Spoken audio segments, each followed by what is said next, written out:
You're listening to the Republic Broadcasting Network, because you can handle the truth.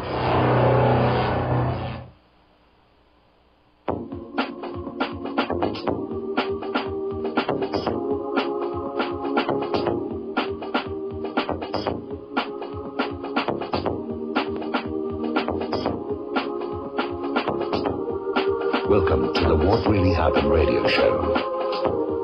Putting America first, second, and third. Here is your host, Michael Rivero. And aloha, America. Welcome to our show today. It is Wednesday, July 10th, 2013 here, middle of the week, hump day, starting that long, slow glide down to Pauhana Friday and another weekend here. Actually, kind of a slow news day. They're sort of thrashing around. Woman wants taxpayer-funded breast reduction was just on Fox News here. But I'm noticing a very disturbing trend I think we need to be paying attention to. All of a sudden, anything bad that happens, it's blamed on terrorists. As you know, there was this tragic oil train derailment up in Quebec that just destroyed this entire town.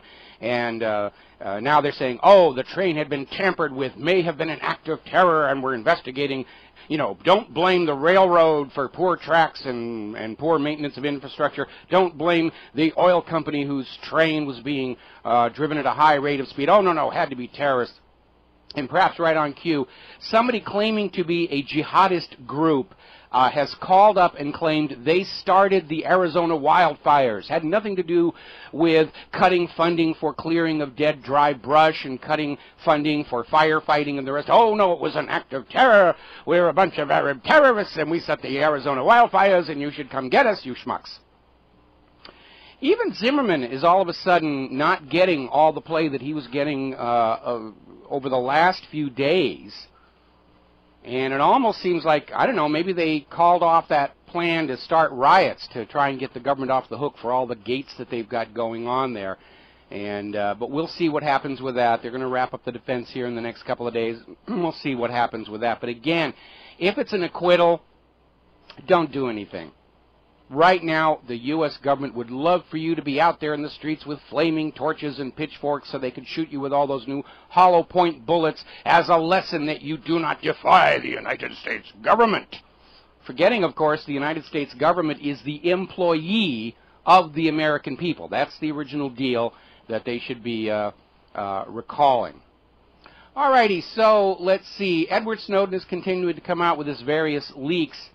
And a rather interesting implication is coming out there because we have all of these CEOs of these publicly traded companies who have been caught lying to their shareholders, possibly even to their own boards of directors, about their cooperation with the NSA.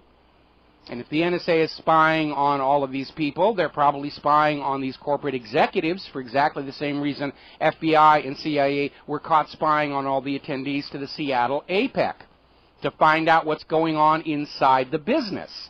So they can run down to their brokers and say, hey, I need stocks in this, or dump my stocks in that. A little bit of insider trading there to favor the those with access to that data. Remember, it's already been admitted by another NSA whistleblower to ABC News. The NSA is passing around recordings of phone sex talk between our serving military around the world and their partners back home. And if they're doing that, then they're probably doing exactly the same thing with conversations by these corporate executives talking about their new business plan, their new product coming out, problems with their product that have yet to surface, and they're profiting from that.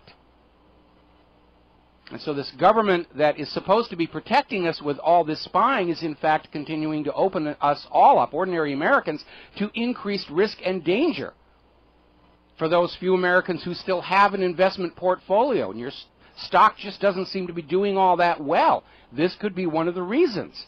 Because that money made from insider trading just doesn't appear out of thin air. It's got to come from somebody else, meaning those of you not on the inside of all this intelligence information. We'll be right back. And aloha, America. Welcome back to the show here. Now, Edward Snowden, through his various outlets like The Guardian over in Great Britain, continue to reveal the scale of this spy operation. And it's starting to it's continuing to be picked up, not only across the independent media, not only across the blogosphere, but the corporate media is having to acknowledge it. Because if it's all over the independent media and the blogosphere and the corporate media doesn't mention it, it just makes the corporate media look like they are that much more obedient to the powers that think they are. And so Snowden is now leaking all these other countries that have been taking part and cooperating with the NSA. And now his focus is down on Australia. And the Australian IT News website is also listing these U.S.-run spy centers that are being run in foreign countries to create deniability and to evade the U.S. Constitution. Because the NSA's attitude is, if we're spying on the American people from down in Australia, it's technically not a violation of the Fourth Amendment. Yes, it is, NSA. This little dodge isn't really going to work. And all of this goes back to 1988, when the NSA created Echelon, which was this total data collection spying network that the NSA and various other intelligence agencies set up across 5 different nations, the U.S., Great Britain, and so forth. And a lot of attention is now being brought to bear on an installation in Australia called Pine Gap. Now, those of us who know the government has been peeking into our private communications for decades already know about Pine Gap. You can find it on Google Earth and take a look at it. But it's a huge facility. It's not quite as large as the facility in Menwith. It's certainly larger than the facility they have here on the island of Oahu.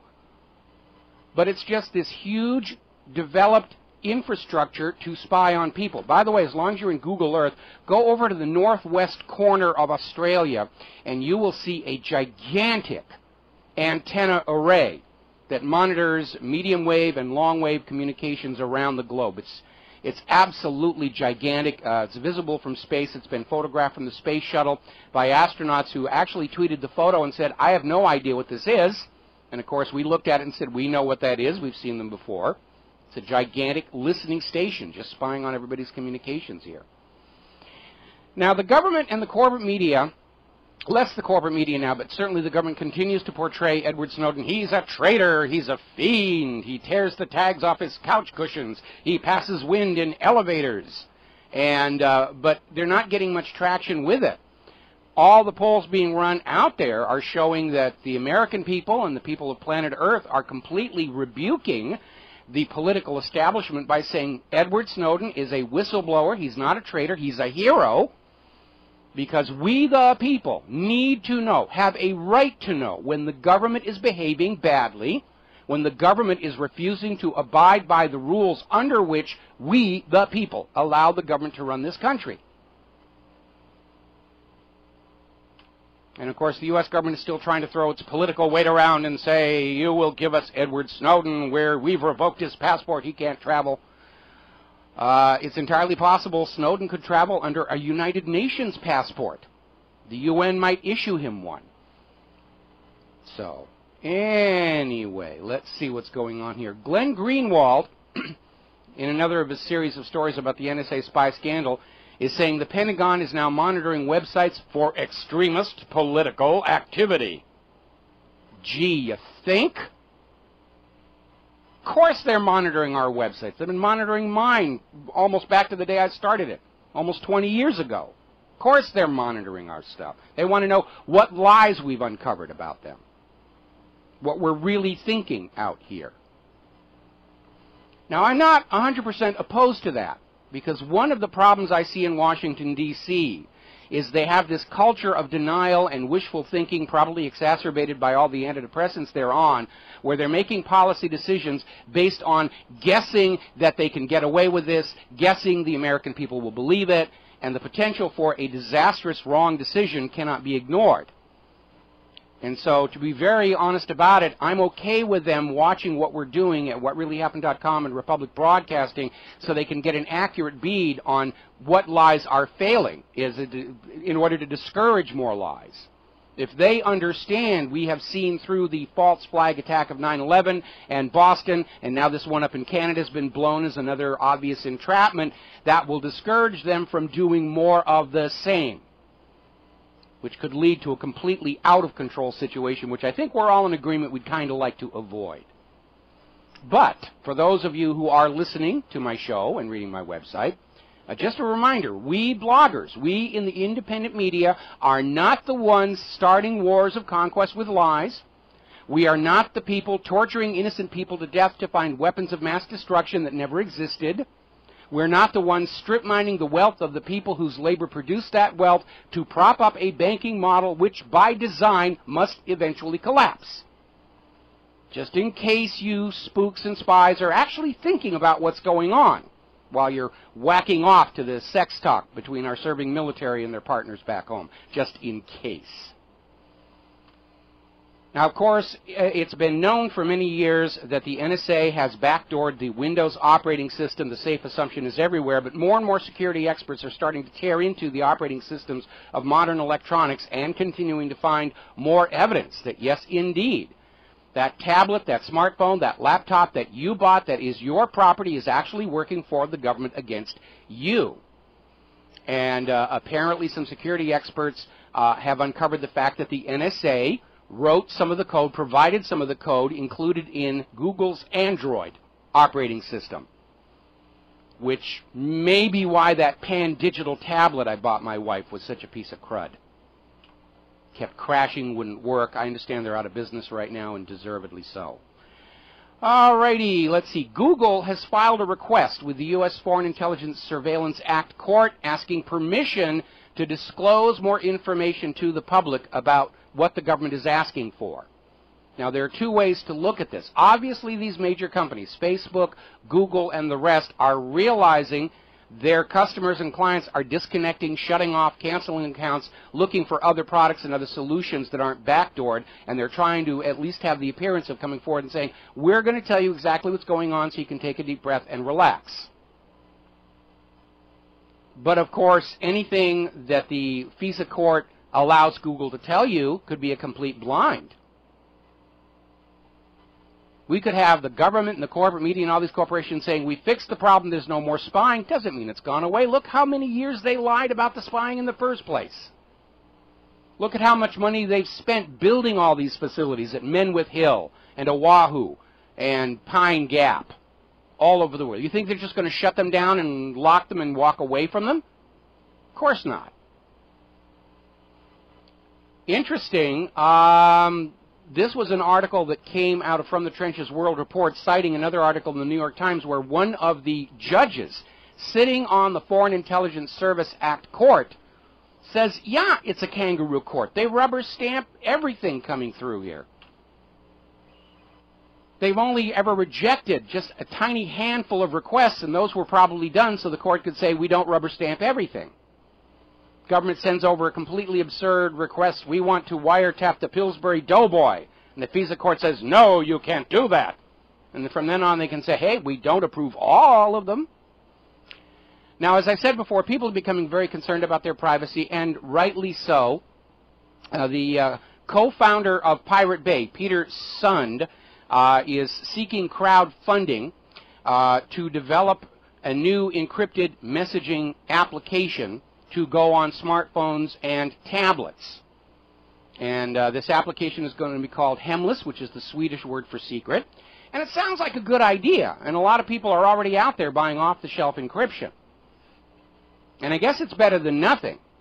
But unless the key used to encrypt the message is gigantic, NSA is going to be able to break any off-the-shelf encryption because they know the method. It's the method that's the hard part to find. Now, the upside is, if everybody is encrypting their messages, their traffic, even if they're using encryption that can, with a dedicated effort, be broken, the NSA won't know where to look. Oh, there's 15 million encrypted messages going across Twitter right now. Which one do we look at? I don't know. The workload of decrypting and peeking into all of our messages is probably going to be more than they can currently handle, which means they'll spend more of your tax dollars for more NSA spy centers, or Congress will declare personal encryption a crime. And I would not at all be surprised to see that happen. Now, meanwhile, and apologies to iPad, because when my wife's Pan Digital fried itself, we got her an iPad, and it is durable, holding up, and I do like it. She likes it.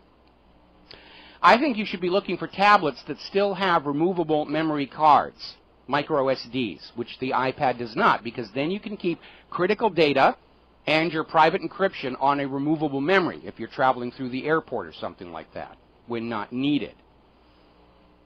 People are getting very, very angry. There's an article over at Ex-Republic TV denouncing NSA surveillance isn't enough. We need the power to stop it.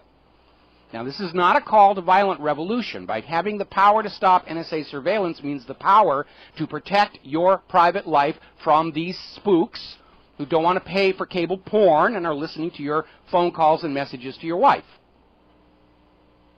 So we have things like the privacy case for those of you on Justin TV. This is a case for the iPhone that absolutely severs all contact with the outside. Of course, the cell phone is useless while it's in there, but, you know, it's something you may use judiciously. More about privacy when we come back. And aloha, America. Welcome back to the show. We're talking about enforcing your privacy against snooping. And yes, we know that all the devices you've bought have got back doors built into them, but you can at least increase the workload of the government trying to peek into your law-abiding life by taking some steps. We were talking about this privacy case. It's not available for sale yet. The guy's trying to get the company up and going.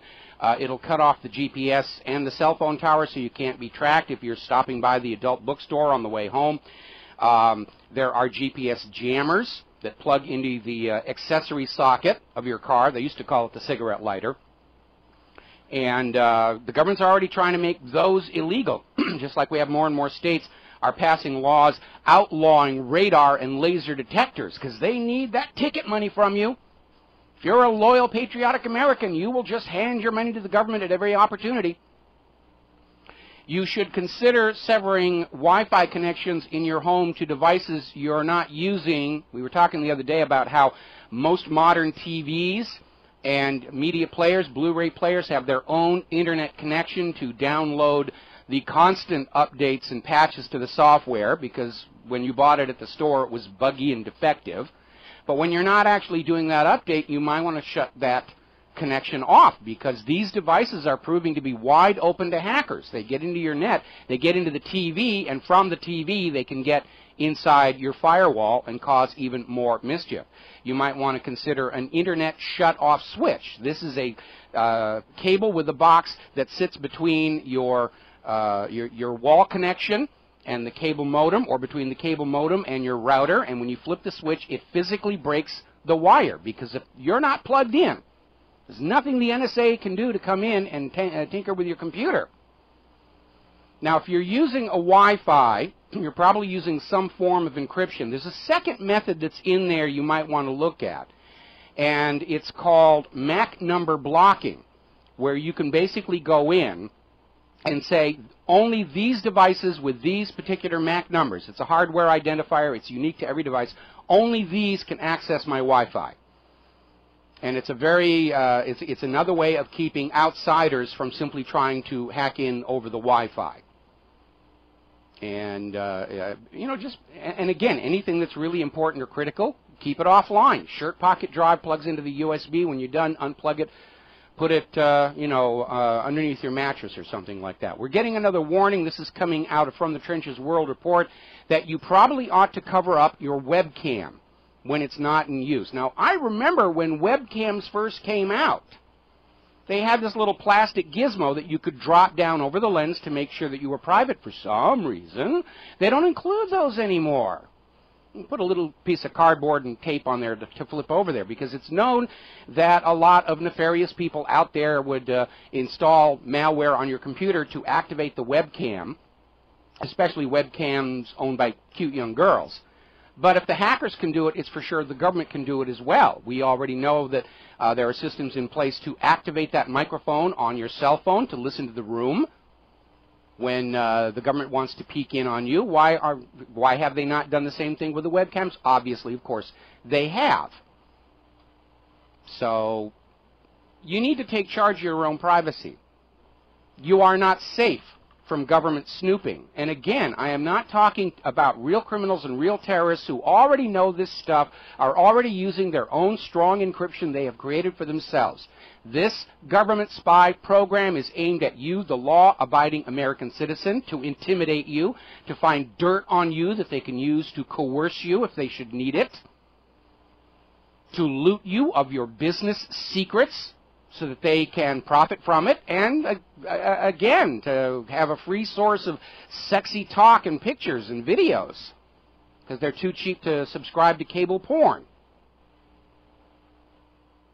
Now, as I mentioned earlier in the show, Edward Snowden could fly out of Russia on a United Nations passport, and the precedent was back in 1978 when Donald Woods had to leave South Africa after they took his passport.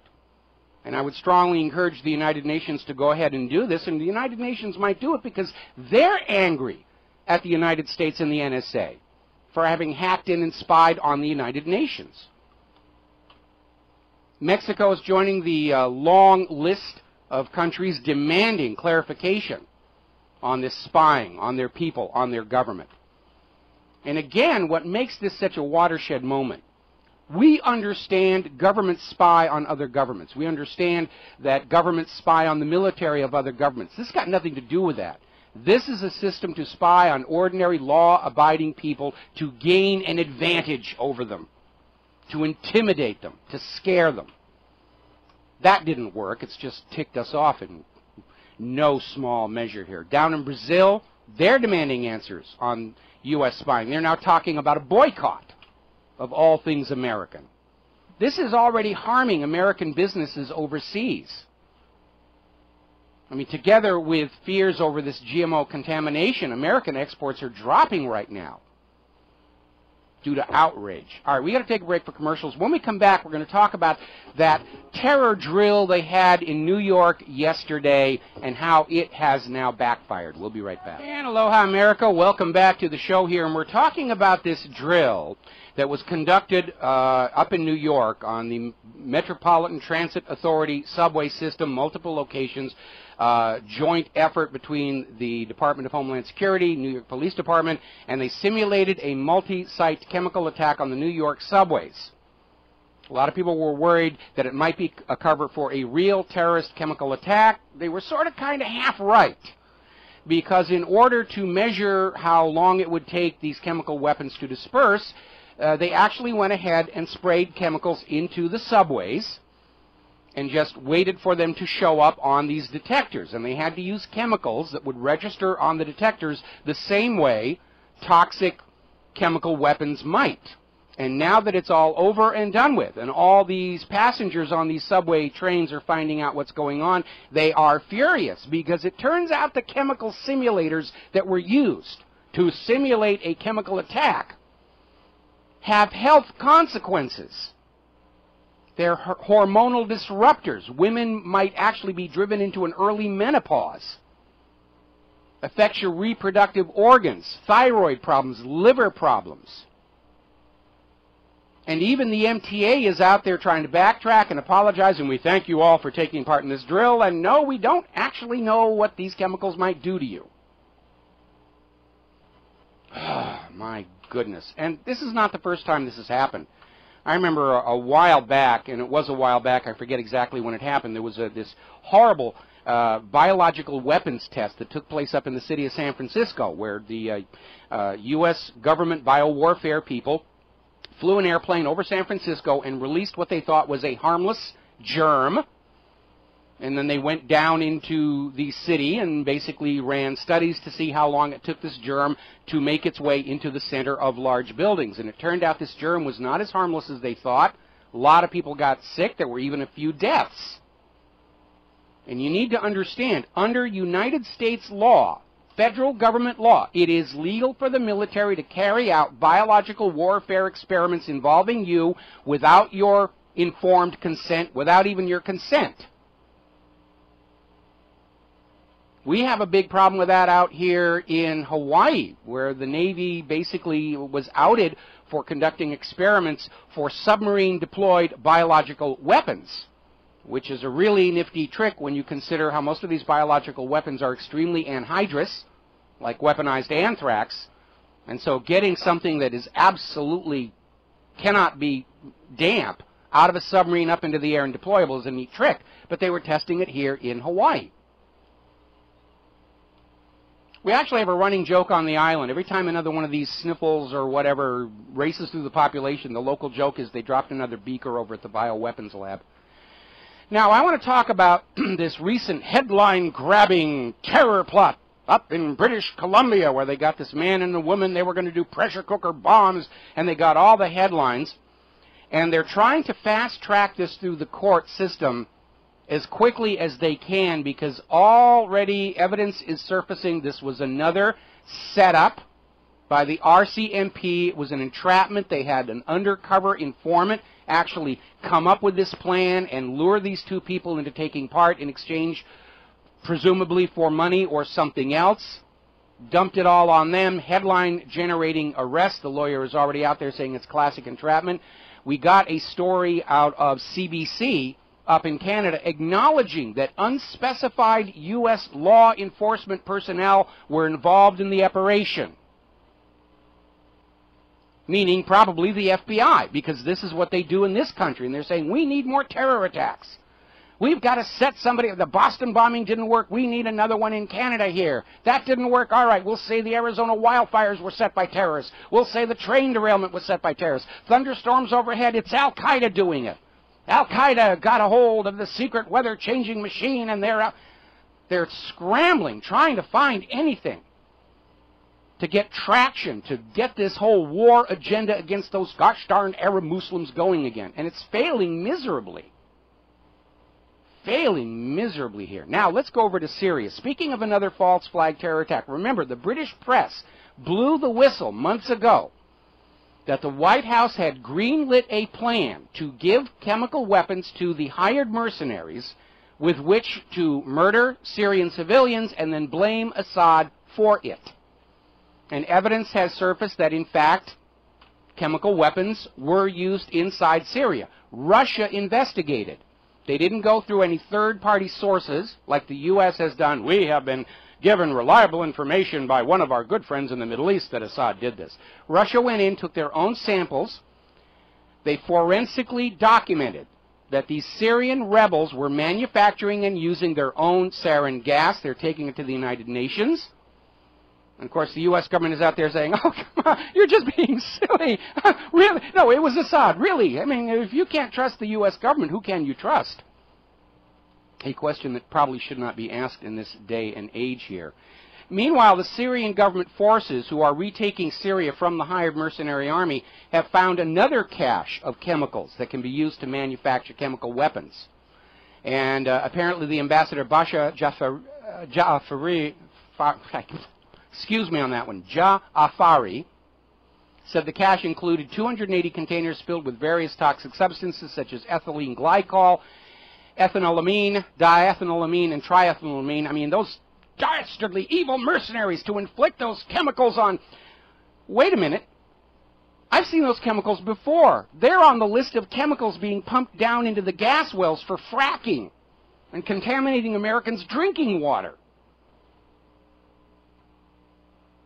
Kind of a little weird. They're acknowledging these are dangerous chemicals that can be used to produce chemical weapons, and it's being pumped into our drinking water?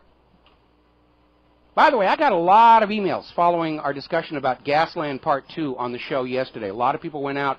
I guess you can watch it on either Hulu or Netflix. I'm not sure. I don't subscribe to those anymore. And a lot of people were sending in emails. I live in that area. Yes, it's a problem. You can turn on the tap and light it with a cigarette lighter and it'll burn. And now we're finding out some of these chemicals that are being put down there. This is from the acknowledged list of chemicals used as fracking fluid. And some of them are the same chemicals that are being claimed to be precursors to chemical warfare weapons. And the oil companies are saying, you're just being fuss budgets about this. It's not going to hurt you. And if it does, you're just a few people. Meanwhile, another report, this is out of INFOWARS.com, Obama-backed rebels are starving the Syrians and killing protesters. They've apparently imposed a food blockade on Aleppo, using food and starvation as a weapon. Now, the good news is that the Syrian opposition, this manufactured group that was supposed to take over after Assad was gone, their so-called prime minister has resigned. He's had enough. He's quit. He's history. He's Casper. He's gone. So it's all falling apart over there, and the only way the United States is going to be able to complete their Syria agenda is to somehow sell us all on a direct military intervention. We must invade Syria to bring peace and order to this area that we destabilized. Meanwhile, over in Egypt, it looks like there is an attempt to steer this revolution in a more violent direction. Now remember, Mubarak was everybody's buddy, did what the U.S. said, did what Israel said.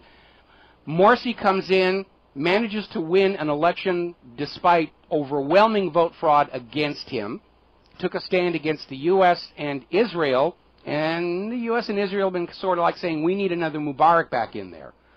Or like the Wall Street Journal said the other day, we need another Pinochet. We need a dictator who will just teach those Egyptian people to do as they're told.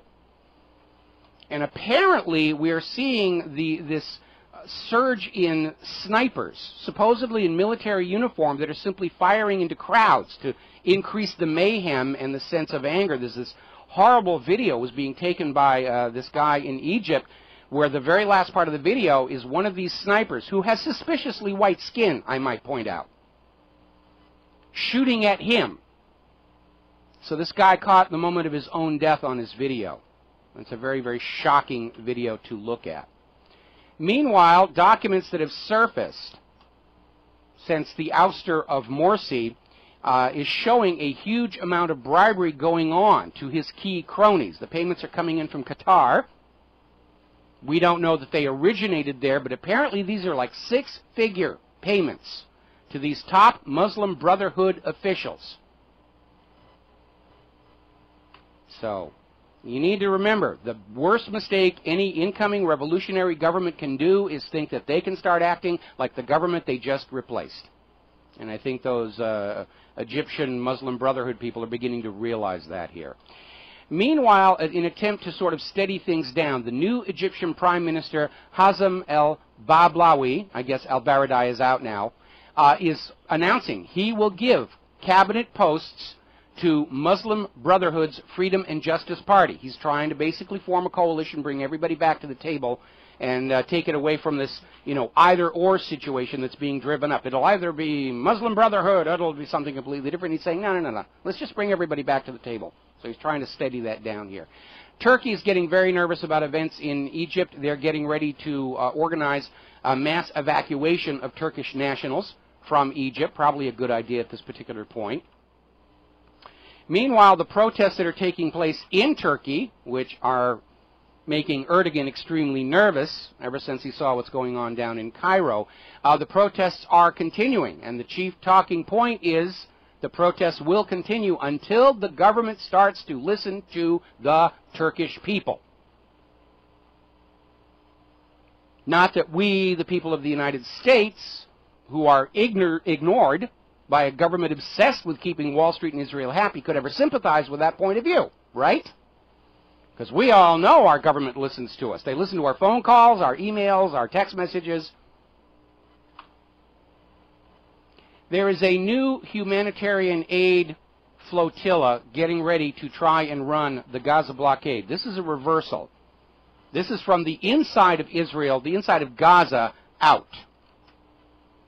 It's called the Gaza Ark, and it is a bunch of activists who are going to take locally grown produce from Palestinian farmers, which, by the way, happens to be free of GMO, and try and sail it to Europe for export. Now, of course, it's symbolic. By the time they get there, if they get there through the IDF, it's probably not going to be worth all that much. But it's a symbolic gesture to remind the world that Israel is maintaining a starvation blockade on Gaza, no different from that imposed by the Soviet Union against West Berlin.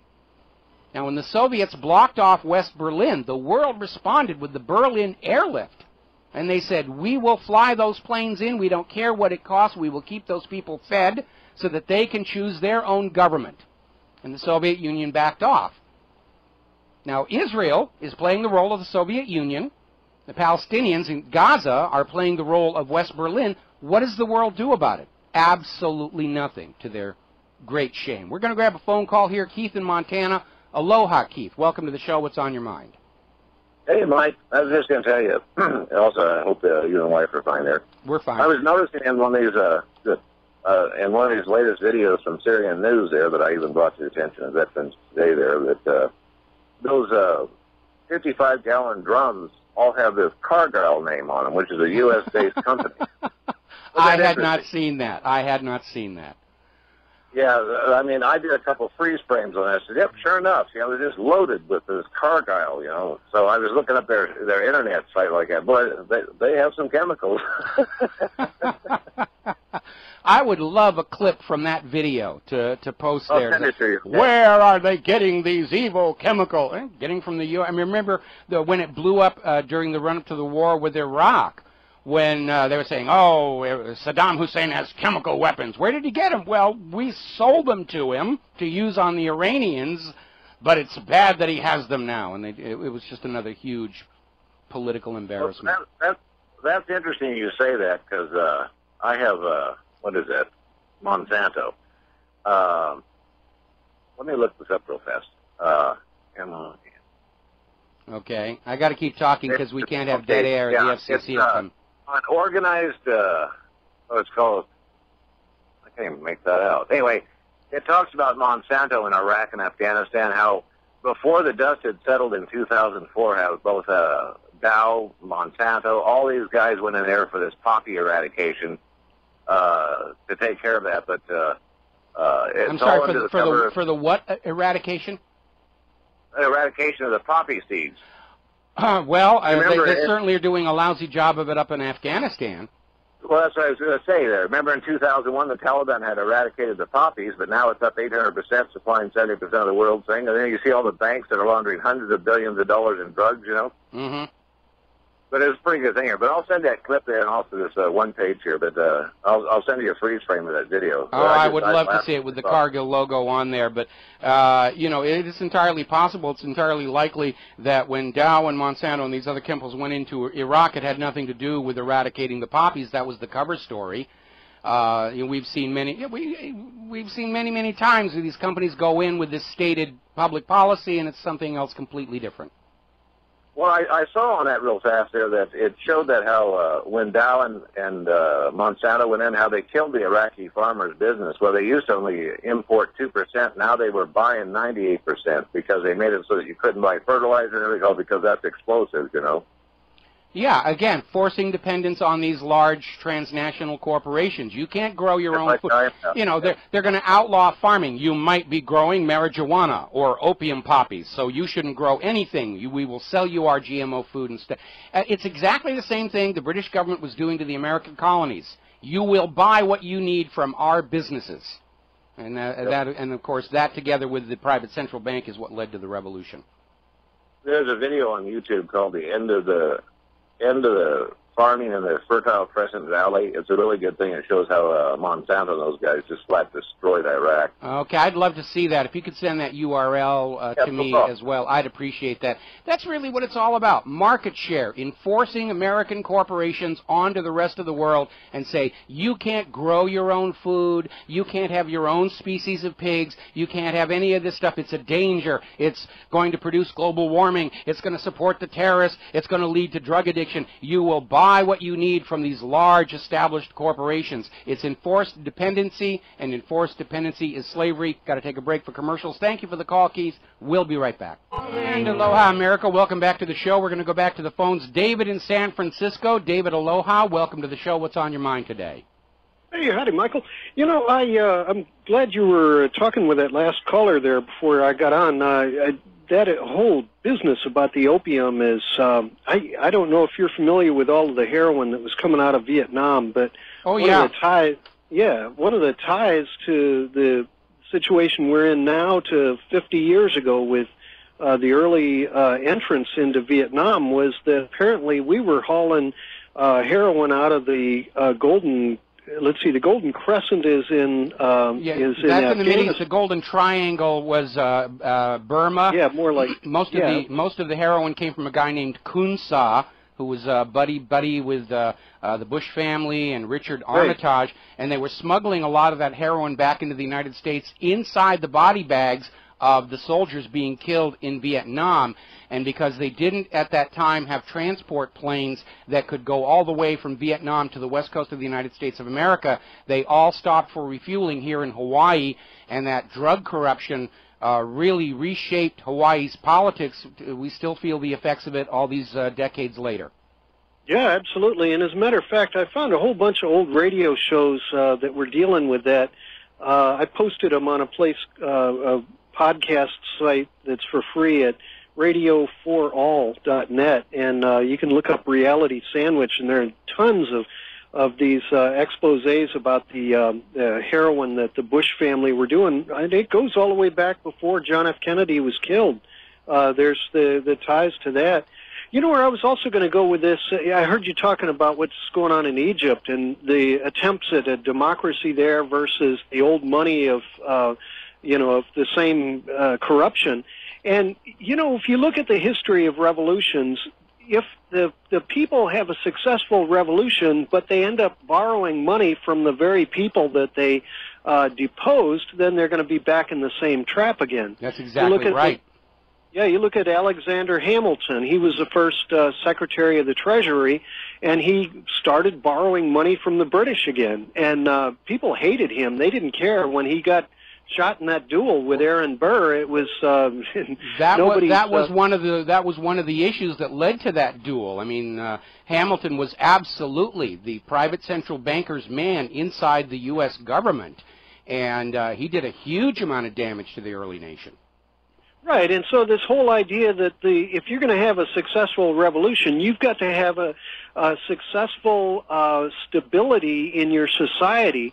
And so all of these attempts to break apart people, whether psychologically or through infrastructure collapse or whatnot, they're of course saboteurs in these operations. So all of these green revolution attempts around the world have to be dependent upon stable local economies. They do. Yeah, hear the music. Yeah, we got to take a break for station identification. Back with another phone call after these few words. And aloha, America. Welcome back to our show. We're going to take another phone call here. Aaron in Texas. Aloha, Aaron. Welcome to the show. What's on your mind? How you doing, Mike? Doing fine. I just had a little comment about on the NSA here. I believe that the United States is at war with their own people. I agree. With us. Because if you look at the same people who back up the NSA, the same Congress and senators and all this, it's the same people who oppose these gun rights, these same people who are after your guns. My opinion is that the NSA is made to use it against the people that they want to go after everything collapses. They already know who to pinpoint and who to go after. Because you have all your business out there, you're anti-government, and you, like you said, it's all over Facebook. They monitor your calls. That's my opinion, that they're going to go after the people that they already have on record that are against the government. Well, that wasn't too difficult in my own personal case. I'm sure they know that I have a tremendous disagreement with most of their policies. And they also have to be aware, after almost 20 years of doing this, that I have been right more often than not in warning of the dire consequences of some of these policies. But yeah, it's all about spying on ordinary law-abiding people, keeping lists, and it's tyranny. It's Stasi, it's the Soviet GRU. It's the biggest warning sign yet. We have lost our republic, and we are basically a dictatorship with phony rigged elections, a phony rigged economy, and a corporate media that just spends all its time saying everything is fine, just go back to work, pay your bills, pay your taxes, give your wealth to the bankers and the government, and you will go up to heaven when you die, or some such promise. I don't know if you know this, but it's mostly these Jewish lobbyists, these Israeli, these people that pretty much work for Israel. You could The dual nationals are a problem. There is no question about that. And, of course, now that you've said that, we'll probably get another phone call saying, oh, you're a Jew-hating network, because that's all they know how to scream. But the reality is, I remember not too long ago there was this very funny segment on The Daily Show with Jon Stewart before he took off on his vacation, where they were talking about yet another financial criminal who'd been arrested. And he was saying into the microphone, please don't let it be a Jew. Don't let it be a Jew. And then, of course, they came out with the name, and it was a Jewish name. And Stewart goes, oh, gosh, darn it. And they're trying to make light of it. And there certainly are money junkies and criminals who are not Jewish or Israeli supporters, but they are somewhat overrepresented. And I think it's time that we just acknowledge that. And, Yeah, it's ridiculous. I mean, we're getting investigated by a foreign nation, and pretty much the only nation that's ever done a terrorist attack in the United States. Not once, not twice, but, I mean, I could name maybe 3 or 4 times. Well, Levant Affair, USS Liberty, probably the USS Cole, certainly 9/11, and this idea, I mean, back when I was a kid and we were all worried about the commies, I mean, the government, the FBI was going through the government looking for anybody who was a communist sympathizer and trying to kick them out. We have all these Israeli sympathizers inside our government, and our government says, oh, that's cool. That's cool. We're okay here. And what we need is a government in this country that's going to put America first, second, and third, and leave the concerns of other countries way, way down at the bottom of the list. And every time one of these politicians who is representing a district that's struggling with the economy, struggling with joblessness, struggling with collapsing infrastructure, and they're out there talking about how Israel has a right to the lands of Palestine and everything, I'm going to point it out and say, this is not what you are elected and paid to do. You're supposed to be taking care of this country. And until all the problems in this country are solved, we have no business going out to any other country to either support it or invade it. Period. End of discussion. We got to take a break for commercials. Aaron, thank you for the phone call. We'll be right back. And aloha, America. Welcome back to the show here. And before we get back into the news here, the corporate media is now covering the Zimmerman trial. They're expecting the defense to rest maybe today, maybe tomorrow. It is starting to look like they're not even going to put Zimmerman himself on the stand, so we'll see where that goes. And again, if Zimmerman's acquitted, don't riot. It's what they want you to do. They're looking for a reason to just get rid of, to sweep away the remnants of the old republic and establish the first galactic empire, as it were. Now, over in Israel, a little bit of a whoopsie. Apparently over the weekend, an Israeli F-16 suffered a catastrophic engine failure and crashed into the ocean. The crew is unhurt. And I'm sure Israel is saying, look, we can't get all those weapons from the United States anymore. They're crud. They fall apart. They're no good. Let's start getting our weapons from Russia. Their stuff is a lot better. And, of course, the United States just announced today they're sending 3 F-16s to Egypt, apparently the same model aircraft, as part of their foreign aid to try and bribe the new incoming government of Egypt into being as obedient as the outgoing government was supposed to be, but was not. Still getting a lot of response over the obvious manipulation by the U.S. government to keep concealed from you forever all of the information regarding that raid where they supposedly killed Osama bin Laden, although we all know the real bin Laden died of natural causes just months after 9/11. And every bin Laden since then has been a fake. Have you noticed how each new video came out, he looked healthier and younger, even though he was on dialysis at the time that 9/11 happened? So they had this raid, they went in there, they said, we got him, and they put out all these easily exposed phony pictures trying to convince everybody they'd gotten Osama bin Laden, and then after that, they said, we will release no more photos, and they dumped his body in the ocean. And now the Pentagon has deleted all of their files about this raid, and they've been sent over to the CIA, where it is presumed they can be withheld from the American public much more securely. Now, if this raid was everything that you were told it was, why would there be a need for this kind of secrecy? They'd be doing books and movies about, well, they did a movie about it, but it was a complete pile of bovine excrement. But when they're working that hard to keep something secret, you know they've got a secret to hide. Same thing with Benghazi. Very bizarre story. This was just on the corporate media a little while ago, where apparently 2 Democrats in Congress are proposing that the location of man's first lunar landing on the moon should be declared a major American national park, which I'm going to apply for the park ranger's job. You know, you're littering, pick that up. And I'd like to remind the U.S. Congress of something that has been agreed to by the United States through international treaty. The United States doesn't actually own the moon. They don't.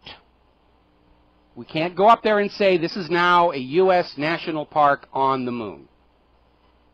It's absurd. And there's something else I would like to remind these Democrats. We all have this image that we remember of the Apollo lunar landing sites, and we know that the Japanese Selene orbiter has now imaged all the sites, and we can see the remains of the Apollo missions up there. But you need to understand something about the lunar environment and the solar wind. By now, it's all looking pretty ratty, because that space environment is very hostile, and the lower half of the lunar module was not designed to survive a huge amount of time. It was kind of a use-once-throw-away thing. There was a very interesting experiment that was put into orbit called the Long Duration Exposure Facility, and it was just this giant floating framework with panels of different materials. They wanted to see how they performed in the space environment, and because of the Challenger disaster, LDEF was left in orbit a lot longer than they planned, and by the time they finally did get it back down to Earth, most of the panels were completely empty. So I wouldn't expect when they go back to the moon and visit the historical site, there's not going to be a lot left there. But again, the United States does not own the moon. Remember, we came in peace for all mankind. And isn't it nice to have a Congress that just thinks everything is so hunky-dory in this country that they can talk about, we're going to make the moon landing site a national park? What they're basically doing is they're trying to recapitalize on the glory days of the race to the moon. And the U.S. beat the Russians there, just barely. And they're trying to wave that lunar flag around to remind everybody that America's the greatest nation on Earth, when we know in point of fact it isn't. We can't do what we did as a nation back then. We can't go to the moon. We don't even have a government manned space program to get up to our own space station. We're having to rent space from the Russians. All right, I want to talk about the economy here because that is affecting everybody. There is actually discussion inside the United States Congress to reduce or eliminate the income tax mortgage interest deduction. Now, this is considered a sacred cow, critical to the home industry. And apparently, House Ways and Means Committee Chairman Dave Camp is holding hearings to eliminate what he calls income tax loopholes. And he says they're targeting that mortgage interest rate deduction. Says it's time for it to go away. Those homeowners, they've got money to buy homes. They should be paying their taxes, blah, blah, blah, blah, blah. Now, for an economy that's based on home ownership, this will be a disaster. But if you are seeking to transition to a new model of feudalism where nobody but the 1% actually owns any land and everybody's a renter, this is the perfect way to do it. So Camp is going to come out there and say, look, my new revised tax code is simple. Just give us all your money and shut the heck up. We got to save the banks. We got to support Israel. I know it's hard times, and some of you Americans will likely starve to death, but that is a sacrifice I am willing to make. And as a red warning flag about why this is such a bad policy, the Mortgage Bankers Association announced today mortgage applications dropped 23% from the prior week, just on the hint of mortgage rate increases. The market is still very, very fragile. By the way, I saw a weird commercial on TV the other night where they're trying to get people to sell their homes. There's a shortage of homes. If you've been thinking about selling your home, now's the time to do it. There is no shortage of homes. There's a huge inventory of foreclosed homes being kept off the market to keep prices up. The bankers do not want you to be able to buy a home that you could pay off in 5 years like you do your car, because after that you are of no more use to the bankers. The bankers love you only when you spend your entire life in debt to them. Another scandal involving Bank of America. This came out of RINF.com here, where Bank of America was handing out bonuses to their employees based on how many home foreclosures they could push through. And they were told by their managers at Bank of America to make sure certain records were lost, outright falsification of documents, lying to the customers. They're not concerned about that little monthly payment you send in every month. They can't save themselves on that little tiny trickle of cash flow. They need the entire value of your home on their books right now to stay solvent. It is wealth confiscation by hook and by crook from the people to save the banks, to save Wall Street. Robbing the poor to give to the rich. We need a new Robin Hood right now, I think. Down in Australia, they're finally coming clean on the fact that their budget for 2013-2014 does include a provision for Cyprus-style bail-in of the banks. It's a euphemism. Bail-in, bail-out, bail-up, bail-down. Haircut. Scalping. It's stealing. They're going to steal from the bank's own depositors to keep the banks solvent. Just like the Canadian government announced last March. Just like Europe and the U.S. and Great Britain have made provision for. This all goes back to the 2010 G20 implementing a plan crafted by Goldman Sachs to say, hey, banks are more important than people. Those people, they don't need all that extra wealth they worked for. Yes, I know their labor creates that real wealth, but we've got to harvest it off to keep the banking system intact. And it can't be done. You cannot make a private central bank issuing the public currency as a loan at interest endure. It has to collapse eventually, because by design it produces more debt than money with which to pay that debt. Our common sense advice from us to you: you should have no more money in your bank than it takes to cover your outstanding checks. Keep the rest under your own control. Don't even use a safety deposit box. Keep it at home, invest in a floor safe, bury it in a mayonnaise jar out by the pineapple plantation, and you should be putting some of it into physical silver and gold while the prices are being kept down. I know silver and gold are going back up, but they're still low. The money junkies are still trying to hammer them down. And you should take advantage of that. You should definitely take advantage of that. Republic Trading Group, you can go to the top of Republic Broadcasting. You can go to the top of my website. There's a little link where you can click. And if you buy your physical silver and gold from Republic Trading, you help support Republic Broadcasting and keep us on the air. We don't get big checks from Monsanto or the oil companies to get the truth to you. We need your help. We'll be right back. And aloha, America. Welcome back to the show here. Over in Greece, Athens City police officers are occupying a municipal building in order to protest their inclusions in a government plan to slash the number of civil servants. They're firing the police over there. And this whole idea of austerity cannot work, because when the government starts firing the public workers, the police, the fire, the teachers, there are no private sector jobs for them to go to. And so you're getting rid of services the people need, you're increasing unemployment, you're decreasing tax revenues, and that's why austerity has not worked in any of these countries it's been tried in. And we know the original spreadsheet on which the model for austerity was set forth was flawed, had mistakes in it that were not detected until this spreadsheet had been used to set this national policy all across the globe. Horrendous, horrendous mistake.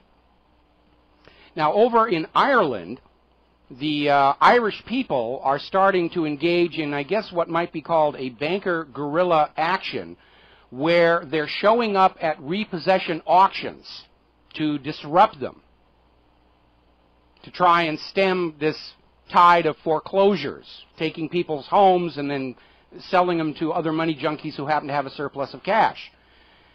And it's not a really bad idea, and I'm not encouraging violence, but can you imagine what would happen if the bank was holding a foreclosure auction and everybody who showed up agreed they were only going to bid $1? And for $1, I'd buy a foreclosed home and I'd give it back to the family. But anger around the world at the predations of the money junkies and the predations of the private central banks is growing. And that's another reason the NSA is keeping an eye on all of us. We're looking to break free of rule by artificially created debt. That's why the NSA was targeting the BRICS nations. How dare they have a currency based on silver? How dare they have a currency that doesn't go through the U.S. dollar? That cannot be allowed to stand. The American empire is built on private central banks issuing the public currencies alone at interest. That's what all these wars are all about, forcing the world back to the slavery of the private central banks. That's real. It's not war on terror. It's not they hate us for our freedom. Your children are being sent to be killed and crippled to make the world safe for the Federal Reserve and the global reserve. That's what it's really all about here. I think the arrogance of corporations is best displayed by this story that we're getting, that Walmart has literally gone in and threatened the city of Washington, D.C., not the federal government, but the city of Washington, D.C., the city council, that if the city council mandates a living wage, meaning pay the workers enough where they can actually eat and pay their bills, Walmart says they're going to shut down all their stores in Washington, D.C. I think it would be a good thing to happen. I think Walmart, which has come in and destroyed local retailers and local manufacturing with these massive imports of Chinese products, the bad ones, has done a lot of damage to ordinary life here in the United States of America. And by the way, it's not the Chinese products are bad, it's Walmart ordering bad, cheap Chinese products, because the Chinese are manufacturing titans right now. If you ask them to make a good product, they can and they will. iPhone and iPad, 2 examples. But if you go over to China and say, make the cheapest piece of crud you can so I can maximize my profits, they'll do that too. By the way, they're trying to blame China for that disaster with the fireworks, where some of the fireworks went off in the wrong direction. Oh, the fireworks are made in China. Well, most fireworks are. I know there are American fireworks companies and they do produce a quality product. I would not rule out operator error, because I've seen fireworks accidents before. And yes, there can be and are defective fireworks, but it just seems like gratuitous China bashing to me. Because remember, China is promoting its gold-backed yuan as an international trade currency, and they're already doing direct currency exchanges with Australia and New Zealand and other countries, and they're not going through the dollar, so China's bad. And Russia's bad because they took control of their central bank. These are bad people. You should want to throw your children onto their bayonets. U.S. has busted yet another money laundering network. U.S. Department of Treasury is imposing sanctions on a money laundering ring that was laundering drug money, operated in Colombia. And apparently quite a few Israelis were nailed in this one through a network of companies registered in Colombia, Panama, and Israel. And I think it says a lot about the society as a whole. This is a report, and this came out of Gilad Atzmon's website, where in a recent survey in Israel, 12% of Israelis admit routinely paying bribes to get the government to do things for them. That's the mindset. Bribery is just how things get done over there. And here in America. We'll be right back. Aloha, America. Welcome back to the show. Now, as we mentioned yesterday, Barack Obama has now delayed or put off 9 separate provisions of the Obamacare plan. And last week, of course, he suspended the employer mandate, at least until after next year's midterm elections. And a lot of businesses and employers were saying, oh, wow, that's a good thing. But, It points out to a problem within the presidency itself. Article 2, Section 3 of the Constitution, and I know mentioning that word makes me a terror suspect to the NSA. Article 2, Section 3 of the Constitution states, the President shall take care that the laws be faithfully executed. This is his duty. It's not an option. It's not discretionary. The President's job under the Constitution is to carry out the will of the Congress. Now, he does have discretion about how he's going to enforce the law, what punishments and penalties will be imposed. But he does not have, under the Constitution, the discretion to simply say, I am not going to enforce the law here. And this has been an ongoing problem. Both the Bush and Obama administrations refused to enforce the financial fraud laws against Wall Street. Not one of the masterminds of the mortgage-backed securities fraud that triggered the 2008 crash have been arrested or charged, let alone taken to court.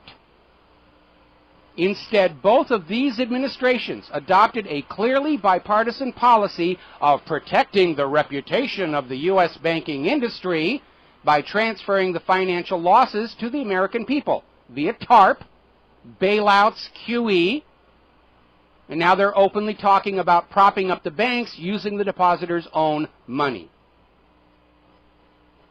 Under the Constitution, neither Bush nor Obama had the authority to do that, to simply say, we are not going to arrest these Wall Street fraudsters. And it's another reminder of how the federal government has completely broken away from the Constitution. That is the supreme law of the land. It's not suggestions. It's not a blankety-blank piece of paper. Those are the rules under which we, the people, allow the government to manage this nation for the benefit of the nation and its people. Not as a giant 3,000-mile-wide ATM machine that they can go to and loot for themselves and their cronies at will. So while we may be relieved that Obamacare's more onerous provisions are at least delayed, the President is exceeding his authority in simply saying, we're not going to enforce this.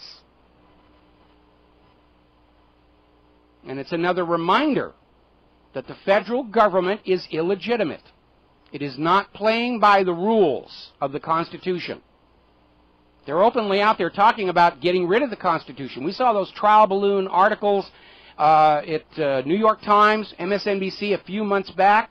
They were trying to make the case, we got to get rid of that Constitution, that Bill of Rights. The federal government would be far more efficient without all those civil liberties restrictions. Well, the Nazi government was very efficient, kept the trains running on time after getting rid of all the civil protections, but I don't think we want to emulate those. Maybe the federal government does. Maybe they're reading Dictatorship for Dummies by Adolf Hitler, but for we, the American people, that Constitution represents limits on that central government to protect we, the people.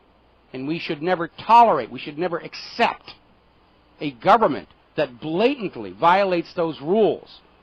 Whether it's Obama simply saying, I'm not going to prosecute my buddies over on Wall Street, or Bush saying, I'm not going to prosecute my buddies on Wall Street, or NSA spying on us all in defiance of the Fourth Amendment.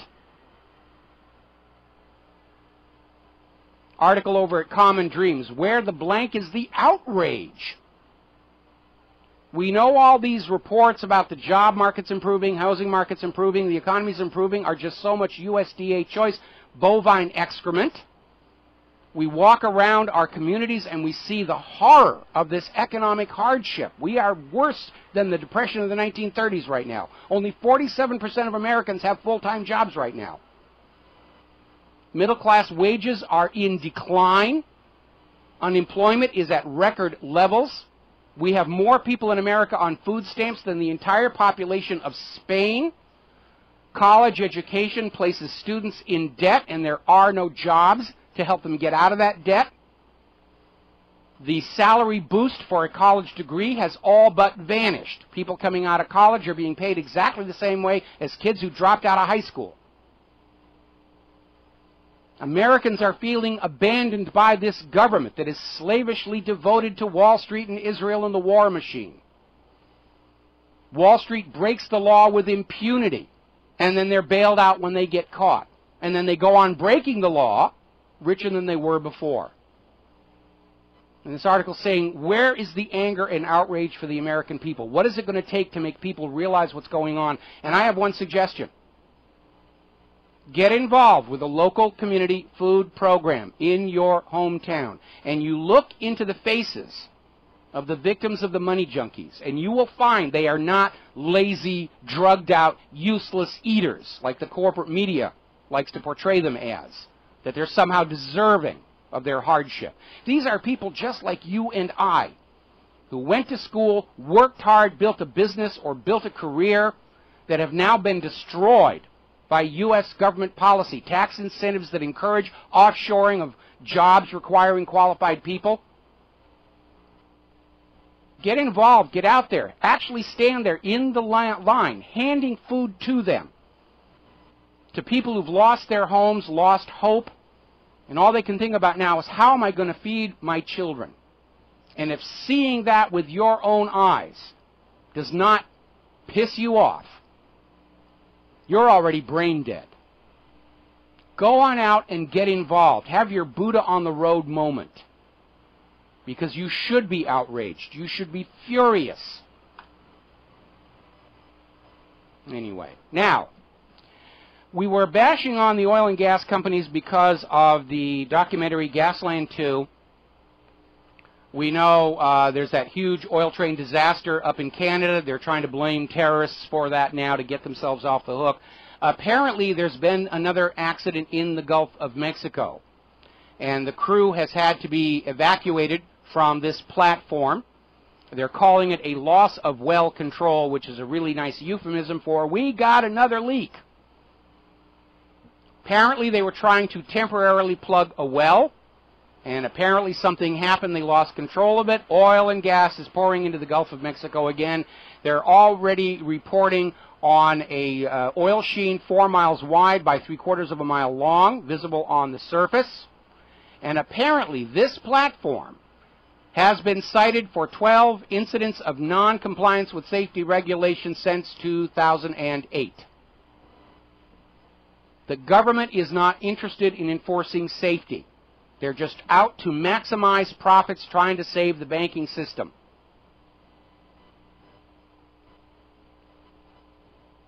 Now, we're getting a new report out of Fukushima, Japan, where apparently the detected levels of cesium-137 has shot up 20 times over measurements taken only last Friday. It's a huge, huge increase. Now, the good news is cesium-137 is a very short-lived isotope. Very dangerous if you're exposed to it, but it does tend to decay very, very quickly and go away. The bad news is cesium-137 is the byproduct of fission, which means somewhere underground, underneath Fukushima, where all that melted radioactive fuel has been collecting, enough has pooled together into a single location to start spontaneously fissioning again. That is the only reason there is a sudden increase in cesium-137 being detected there. Man, they messed this up so bad. They messed it up so bad. You know, it's funny. We've got all these people out there saying, we've got to save planet Earth from carbon dioxide, and yet you never hear them screaming about Gulf oil disasters, radioactive disasters, toxic food.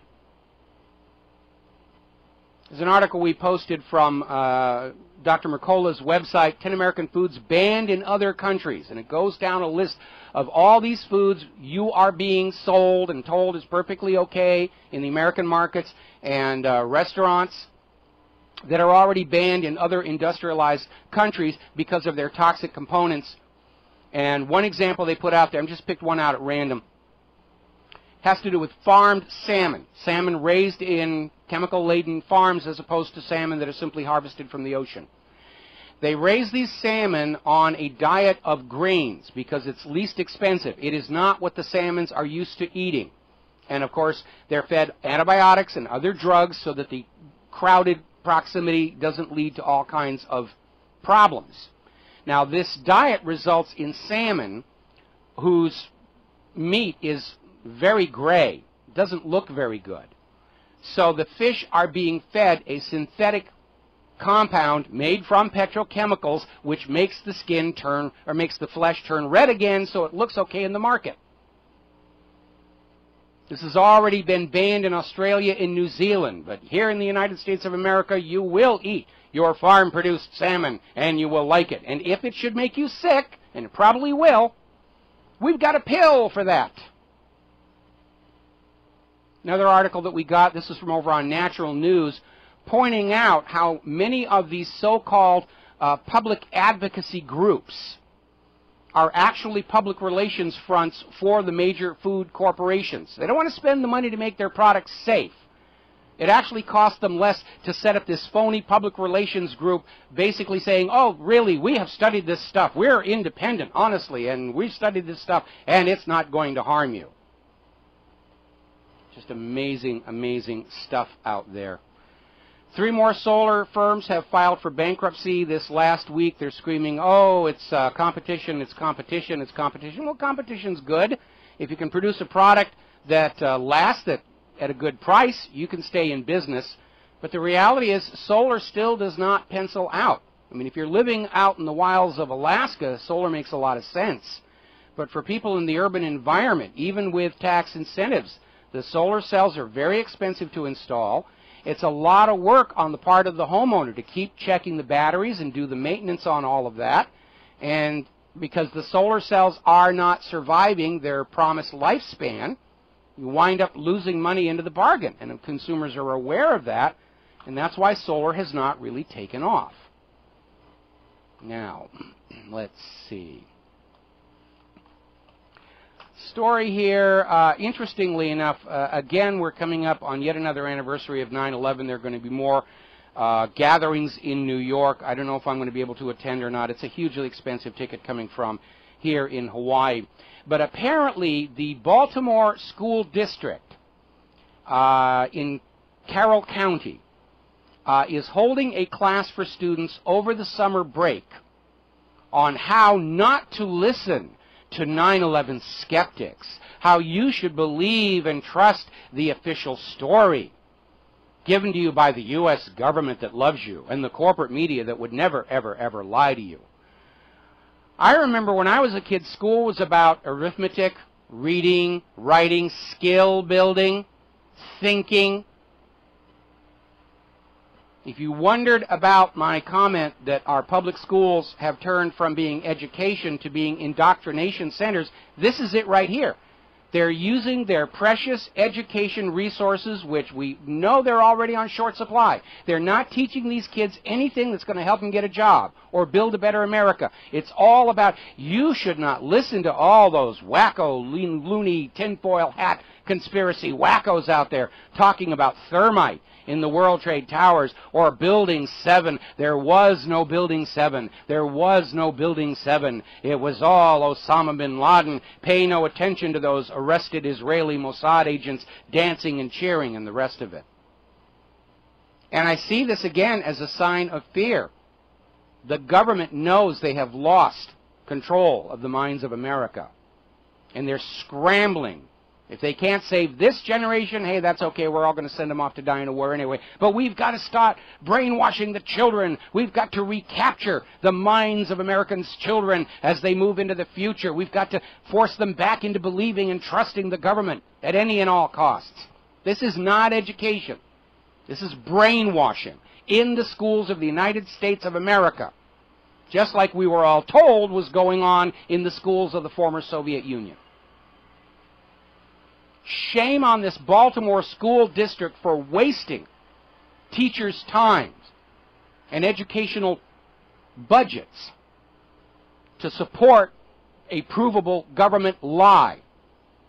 And they're harming the future of these children by not teaching them reading, writing, arithmetic, basic skills. Are any of these kids going to leave school and be able to get a job because they trust the government's story on 9/11? Only if they're going to go to work for the NSA. who I understand has a new job opening here on Oahu. Amazing, amazing stuff.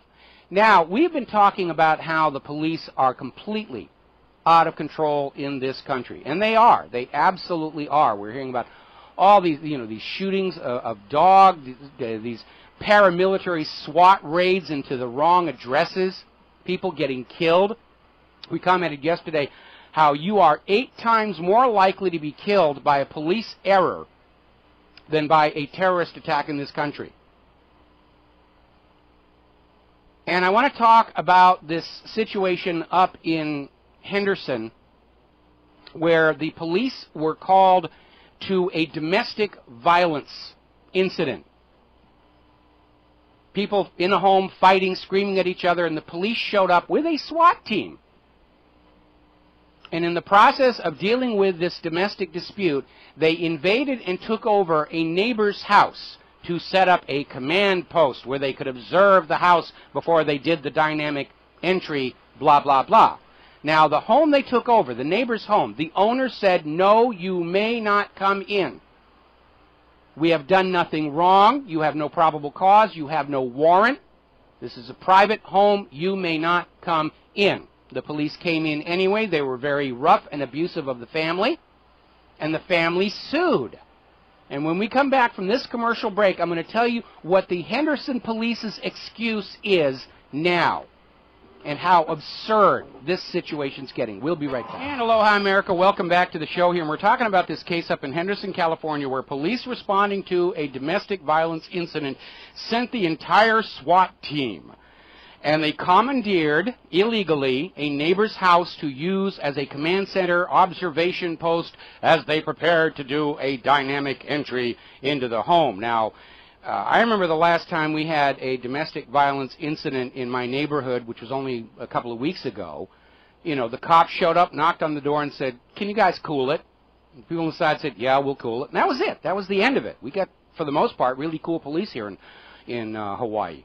But they sent the SWAT team, and they commandeered the home, and the owners of the home who refused the police permission to use their home, possibly out of a concern of retaliation from the neighbor.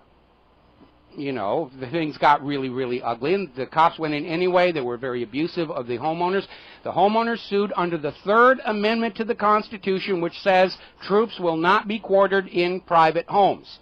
The police had no legal justification to be in that home.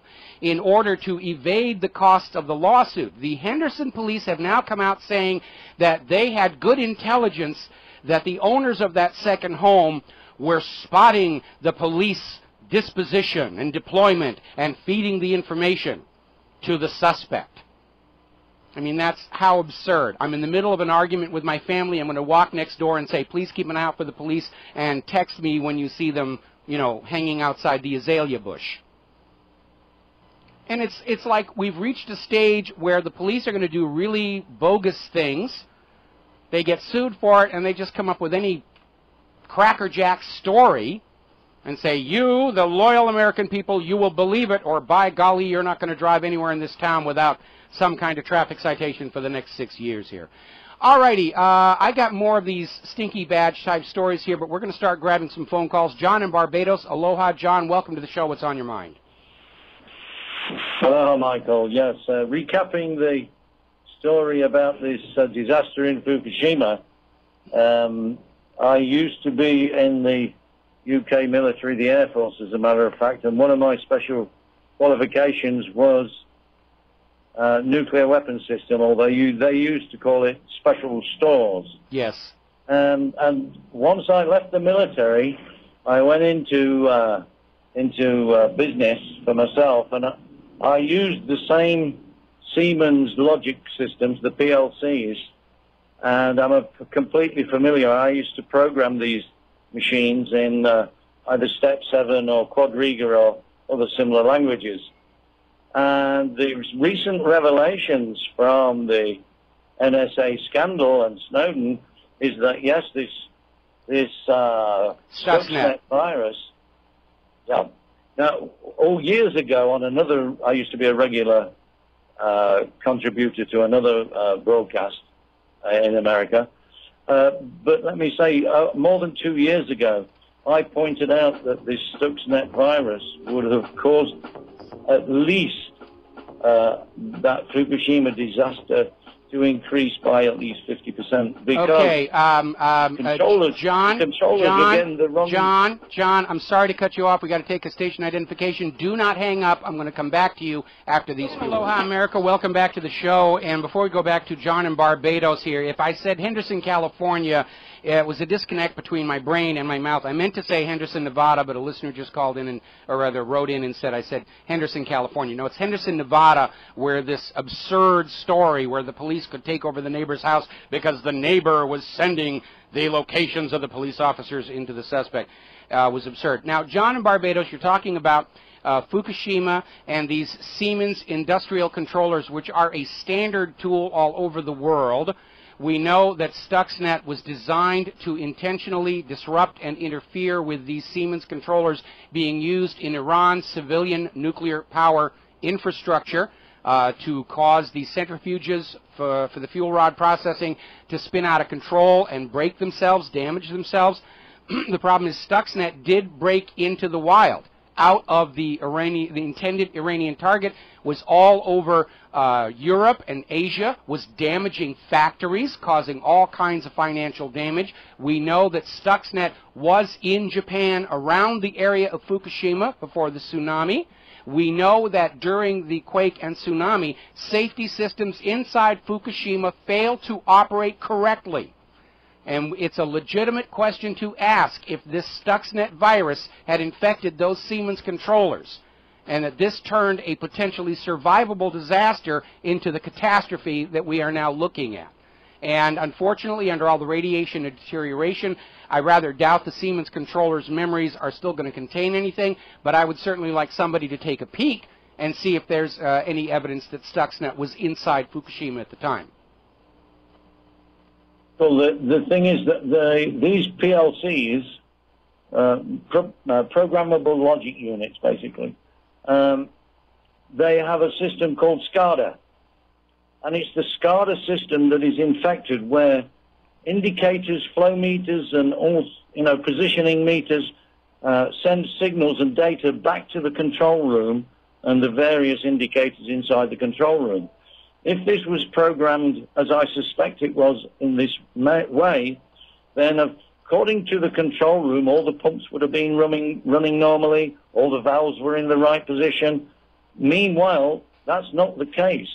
And, of course, the pumps would have been closed down or even oversped with the valves in the wrong position. And this actually would cause the meltdown that originally occurred. Well, and as for the explosion we saw, one of the products from that explosion was xenon gas, spelled with an X, xenon. Yes. And that is only produced from a fission. There must have been a fission inside that reactor to have caused that xenon gas to escape. Well, it's kind of interesting because last night on BBC America, I was watching an episode of their new series, Bang Goes the Science, which is kind of it's a ripoff of Mythbusters, and they were talking about nuclear reactors and nuclear power, and my wife and I turned it off when they got into talking about Fukushima and how the explosion, it was a buildup of hydrogen gas, was harmless, it was spectacular, but it was a buildup of hydrogen gas. We know that's a lie. Because hydrogen gas, when it explodes or combusts, it produces water vapor, steam, which is white. And we know that explosion of reactor building number 3 at Fukushima, the smoke coming out of it was this pale, sickly yellow-green, which happens to be the color of the quadrivalent form of plutonium oxide. And so they're out there still trying to sell the propaganda. Nuclear power is safe. You don't need to worry about it. And it's alarming. Even BBC is carrying forth with the propaganda. We got to take another break for commercials. John, I'm going to let you go here. I got to get back onto some other stories. We'll be right back. Aloha, America. Welcome back to the show. And before I get back to the news, I need to put out, first of all, an apology to everybody watching us on Justin TV and a call for help. Now, when I set up this Justin TV streaming system, I actually pay a monthly fee supposedly for commercial-free broadcasting. And then Justin started putting up these little lower third ads, which were mildly annoying. All of a sudden, I'm getting a huge volume of email complaints that Justin TV is literally cutting into our stream and putting up a full 30-second commercial. Takes over the video, takes over the audio, and they're complaining now that it seems like every time I cut into an important story, there's a commercial, and the commercial ends just when I'm wrapping up for this. So I need to find a new streaming provider to carry the volume of people who are watching me on Justin TV. And I need to switch over because Justin is just getting very abusive. Their service is really very poor quality. I might go back to Ustream, but right now I'm open to suggestion. I know YouTube will support streaming. I need to look at that. I need recommendations from those who are into the streaming video paradigm of where I should take the What Really Happened show, because this is absurd for them to be blocking my show to put their commercials up there and make money off of both ends here. All right, getting back to the stories about out-of-control police, there was a horrible story coming from, I think it was last February, where this police officer shot and killed a Sunday school teacher in the church parking lot. Now, the police story was that he had his hand inside the car, and she rolled up the window, trapping his arm, dragging him into the street, and he had to shoot and kill her. And that was the police department story. And now that this is coming up to trial, witnesses have come forward to say absolutely not. That the officer had one hand on the handle of the car door and the other hand on his gun, saying, "Don't you roll up that window or I will shoot you." And the Sunday school teacher, who obviously felt she had done nothing wrong, just started to drive away, at which point the officer just drew his gun and fired at her. And as the car continued to basically roll on out into the street, he emptied his gun at her. And we have a situation here where the police seem to have the attitude, you will do as you're told, or we will kill you.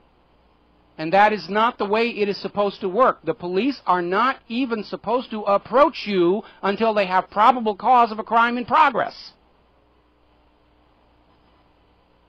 And we have seen these videos. I mean, there was this horrible one at the Department of Homeland Security where they stopped this videographer. They broke his car window. They confiscated all of his video gear. They handcuffed him. Wouldn't even let him use a bathroom for 9 hours. No charges, no crime, nothing whatsoever. They come along with a dog and they say the dog says there's drugs in your car. I didn't hear the dog say anything. I'm hearing the dog's handler say there's drugs in the car, and there were no drugs. Police state mentality.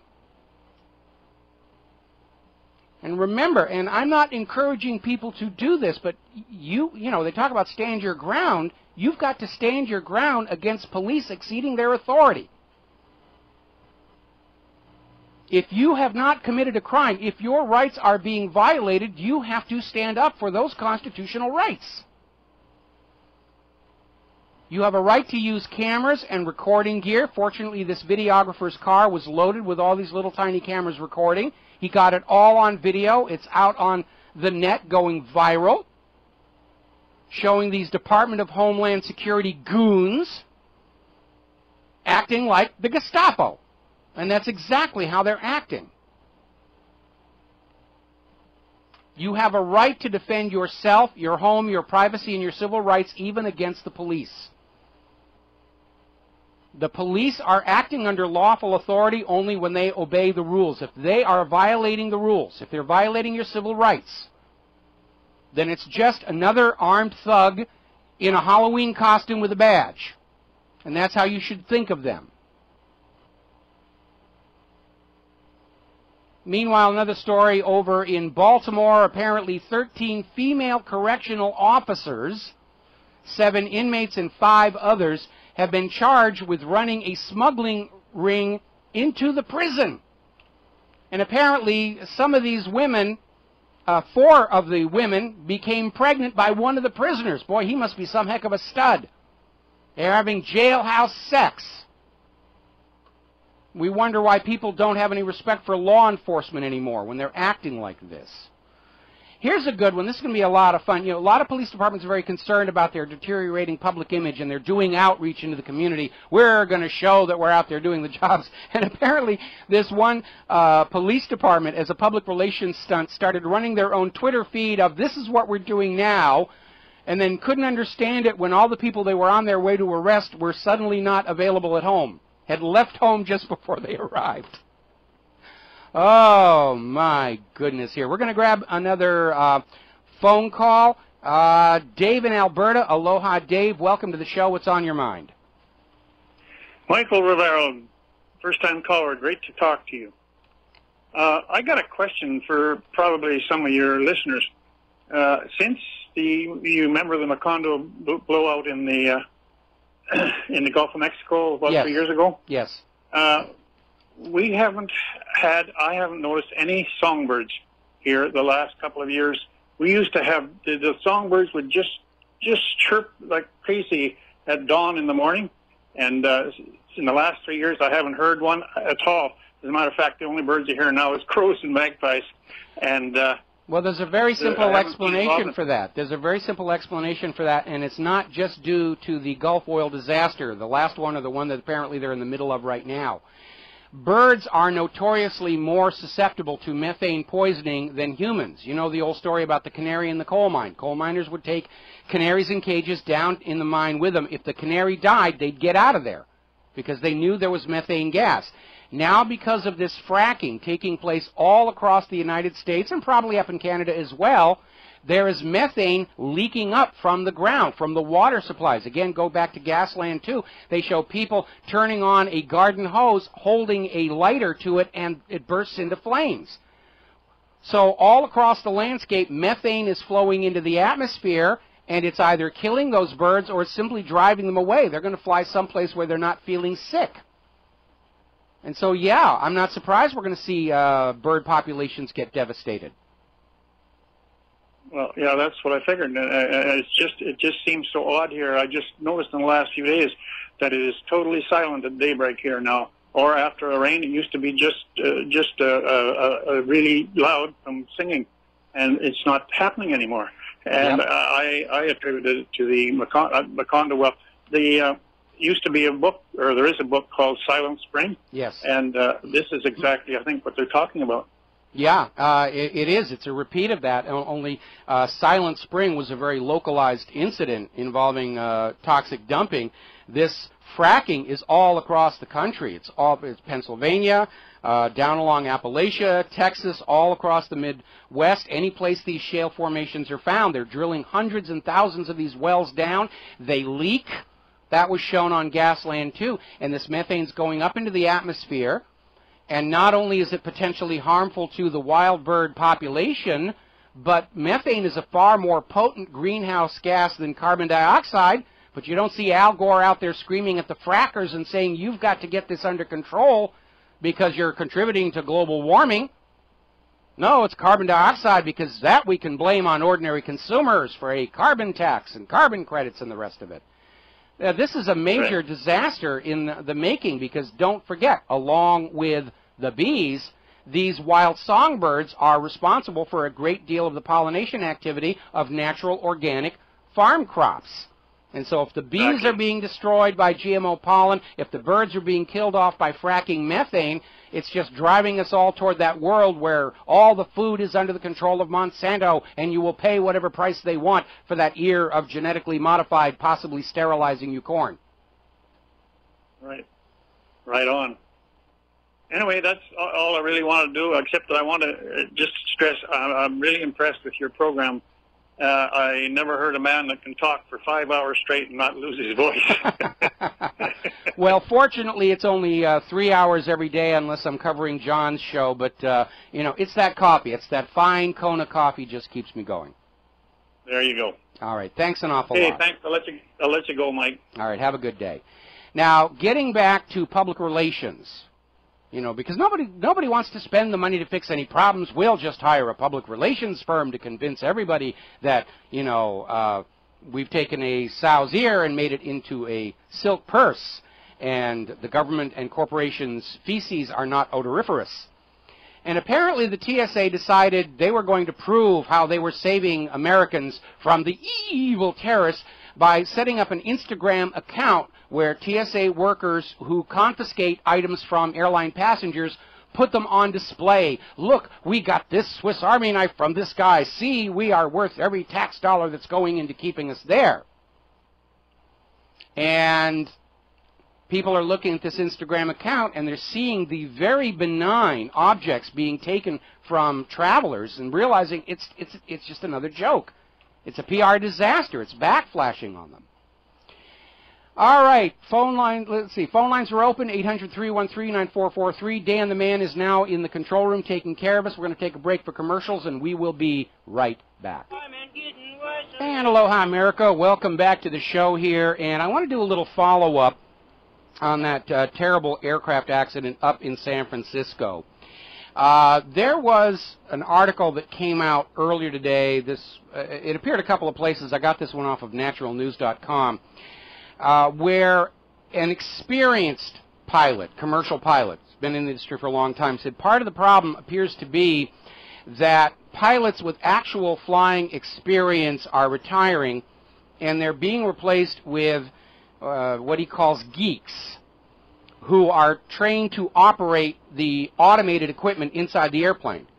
And they're really not all that good at by-the-seats eyeball flying, and that this was a contributing factor.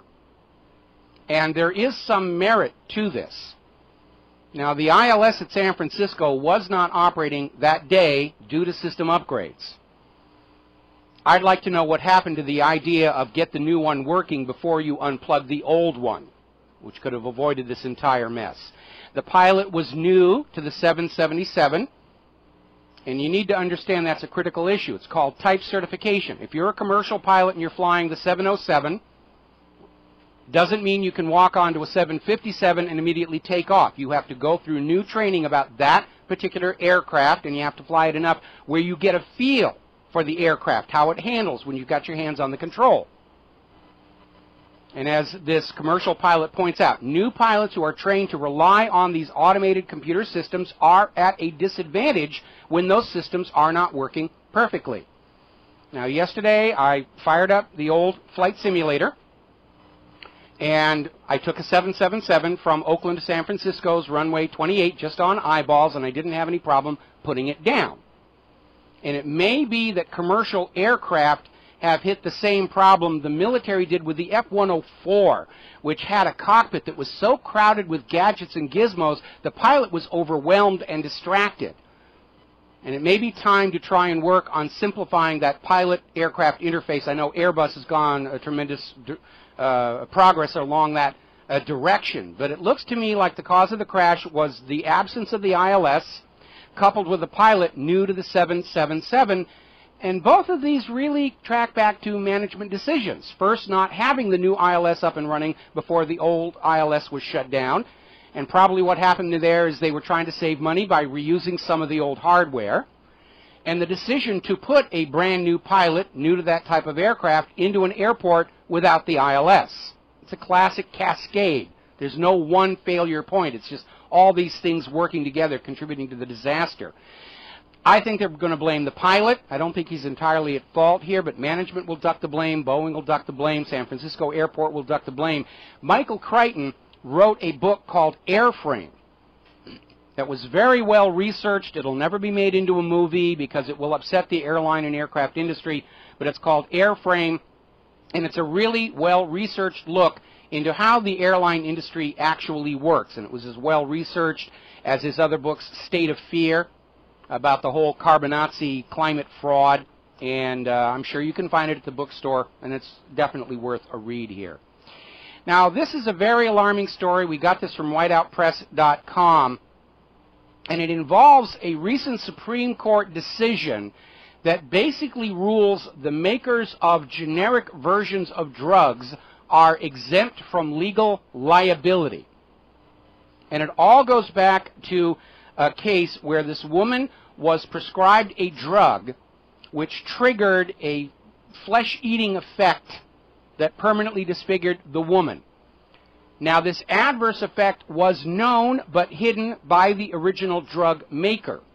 Following this case, the FDA said you must include this on that little finely printed list of possible problems that's included in the box. But the U.S. Supreme Court ruled that only the original name brand drug maker can be found legally liable. And the makers of the generic versions, as long as they're following the formula correctly and include the same original warnings on their package, they are not legally liable. Generics account for 80% of the pharmaceutical market. Now, you want to talk about a corporate giveaway there. I mean, this drug permanently disfigured this person. Scars all over the body. And we know in such an image-conscious society as the United States, that's a problem. And the U.S. Supreme Court said, no, you can't sue the drug makers. They're not to blame. Another reason to not take those prescription drugs. They're dangerous, and the courts are protecting them. I can't understand how anybody can look at a commercial for a new pharmaceutical product and hear all those warnings about how you could actually die from this stuff and still go to their doctor and say, oh, I want the pill. I saw it on the commercial with the really cute blonde in the bikini and the handsome guy next to her, and they were in some vacation resort, and I want to live like that, so give me the pill. My goodness. Monsanto has now unveiled a second version of their genetically modified sweet corn for direct human consumption. And very quietly by now, it is the majority of corn you are buying at your supermarket. We'll be right back. And aloha, America. Welcome back to the show here. We're talking about Monsanto's latest GMO corn, which of course has built-in pesticides, which they're saying, oh, it'll kill the little farm insects, but it's harmless for humans. And by the way, apparently one of the reasons they brought this second version of GMO corn to market, and they actually started selling it about a year ago, beginning at the Walmart stores, unlabeled, unidentified as GMO. And the reason they're doing that is because the first generation GMO corn is losing its effectiveness. The insects, the pests in the gardens, are evolving to tolerate the pesticides engineered into that first corn. And as a result, these farmers who have gone into debt to buy these GMO seeds are having to go back to spending more money on chemical pesticides to keep their crops protected. And so this new corn has been on the market for about a year, virtually unremarked by the corporate media. It's all about selling product. And we know this stuff is dangerous. But if it makes money, hey, it's fair game in the United States of America.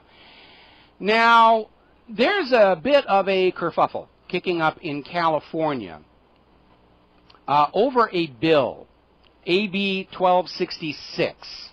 And it alters the state's education code so that a transgendered student, I'm rather rattled to find that kids at that age are undergoing these kinds of surgeries or whatever, but basically allows a student permitted to participate in sex-segregated school programs and activities, including athletic teams, and use facilities consistent with his or her gender identity, irrespective of the gender listed on the pupil's records. In other words, if there's a male student who says, I'm really a female inside, he's going to be allowed to basically participate with the girls, including their showers. And there's, oh, this is a horrible thing. And you know something? I'm not sure it's a bad idea. And I'll tell you why. Have you ever stopped to think how our current educational system with regards to physical education and sex segregation is actually encouraging homosexual experimentation in kids? I mean, just stop and think about this for a minute. You take boys and girls who are just starting to become sexually aware. You drive them away from each other. You force them to strip and shower and perform other private functions with their own gender, even as they're being told that to even look at a naked member of the opposite gender will send them straight to the pits of heck. How very Muslim. Now, for those who think that homosexuality is a choice, does that system of sex segregation make any sense at all, where boys are growing up comfortable being naked and wet with other boys, and girls are growing up being comfortable wet and naked with other girls, even as they're being told don't look at each other? Does that make any sense? If you think homosexuality is a choice, wouldn't it make more sense to allow co-ed showering and PE activity to get them used to seeing the opposite gender? I know I'm going to get a lot of flack for that, but I think co-ed showers would be a way to go if you think homosexuality is a choice. I don't. I think it's genetically mediated. But it strikes me as weird that we've got people out there screaming, oh, being gay is bad, being gay is bad, and then they set up this system forcing boys and girls to be comfortable with each other naked and to just be completely terrified of seeing the opposite gender naked. And if you go and look at a lot of the literature penned by gays who've come out of the closet, they often talk about their first growing awareness of their homosexuality was during those high school years when they're hanging out with their own gender in this enforced sex segregation. And I know people are going to say, you've got to do that to keep the problems of teenage pregnancy under control. Hasn't worked yet. Might want to think about it a little bit. I remember when I was in Europe, I mean, when I was working in Rome, you know, all the bathroom facilities were co-ed. Yes, they had the little stalls that you could close the door on, but it was all co-ed. It was very comfortable. Nobody was in there raping each other. The great thing about it was you could walk into the restroom with a female co-worker continuing the discussion on how to solve this particular production problem. Come back out, you're washing your hands, she's standing next to you. Oh yeah, how are we going to solve that? Well, let's bypack this negative here and we'll backprint it against the green screen, blah, blah, so forth and so on here.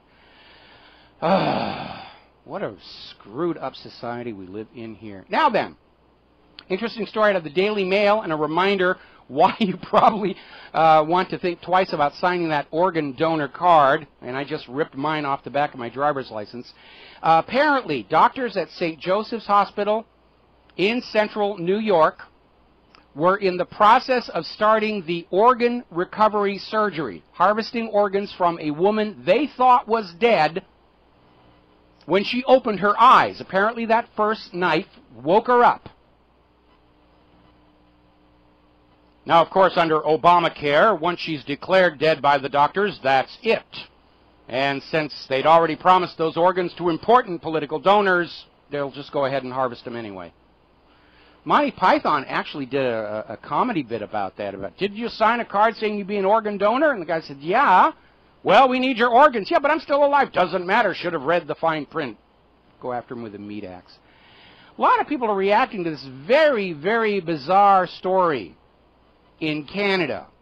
63-year-old man took a trip from Windsor, Ontario to Toronto to fulfill a lifelong dream to visit the Legoland Discovery Center. It's a museum for people who like the Lego toys, and I'm one of them. I kind of liked it back when it was just bricks and stuff before they went into all this thing where you're recreating something from a movie and whatnot. I think it was more beneficial to children just to give them the basic blocks and let their own imaginations run wild. But that's, call me a Lego snob here. So this guy, John St. Ong, lifelong Lego fanatic, and he went to visit and he was denied entrance because he was an adult male without a child in attendance, and in order to protect the families and children inside, this adult male was denied entrance. Apparently, Canada's political correctness opinion is if you're a 63-year-old man and you don't have a kid with you, you must be a pedophile. You couldn't possibly have a reason to go in and look at the Legos unless you had ill intent. Just amazing.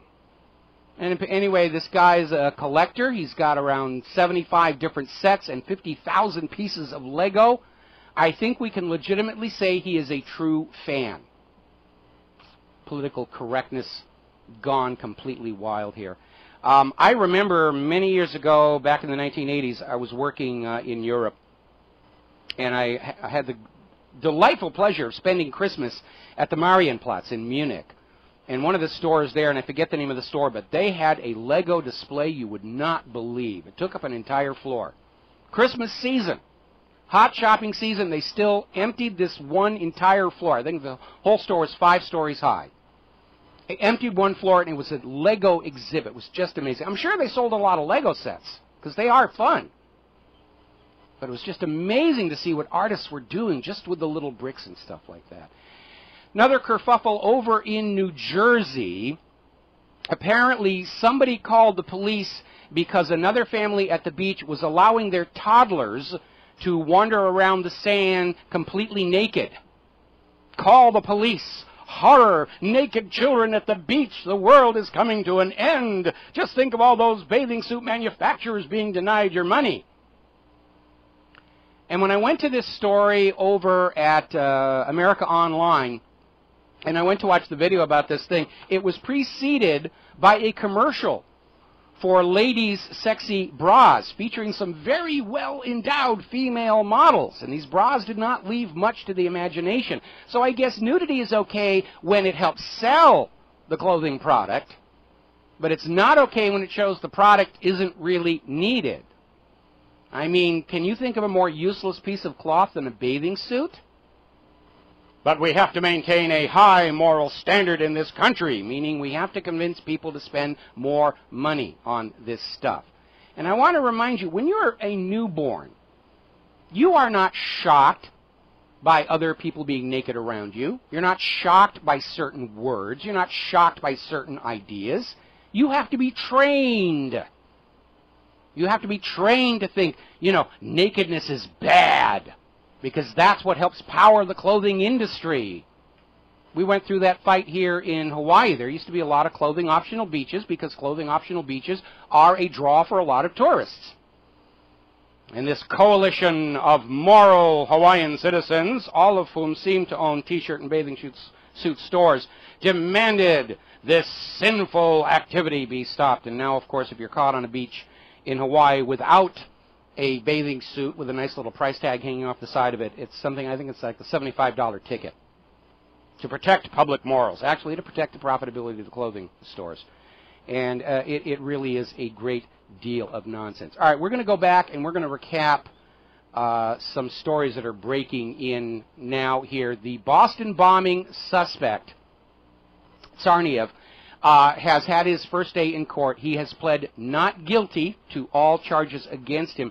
What's really interesting is I'm looking at the stories that came in from the SeattlePI.com.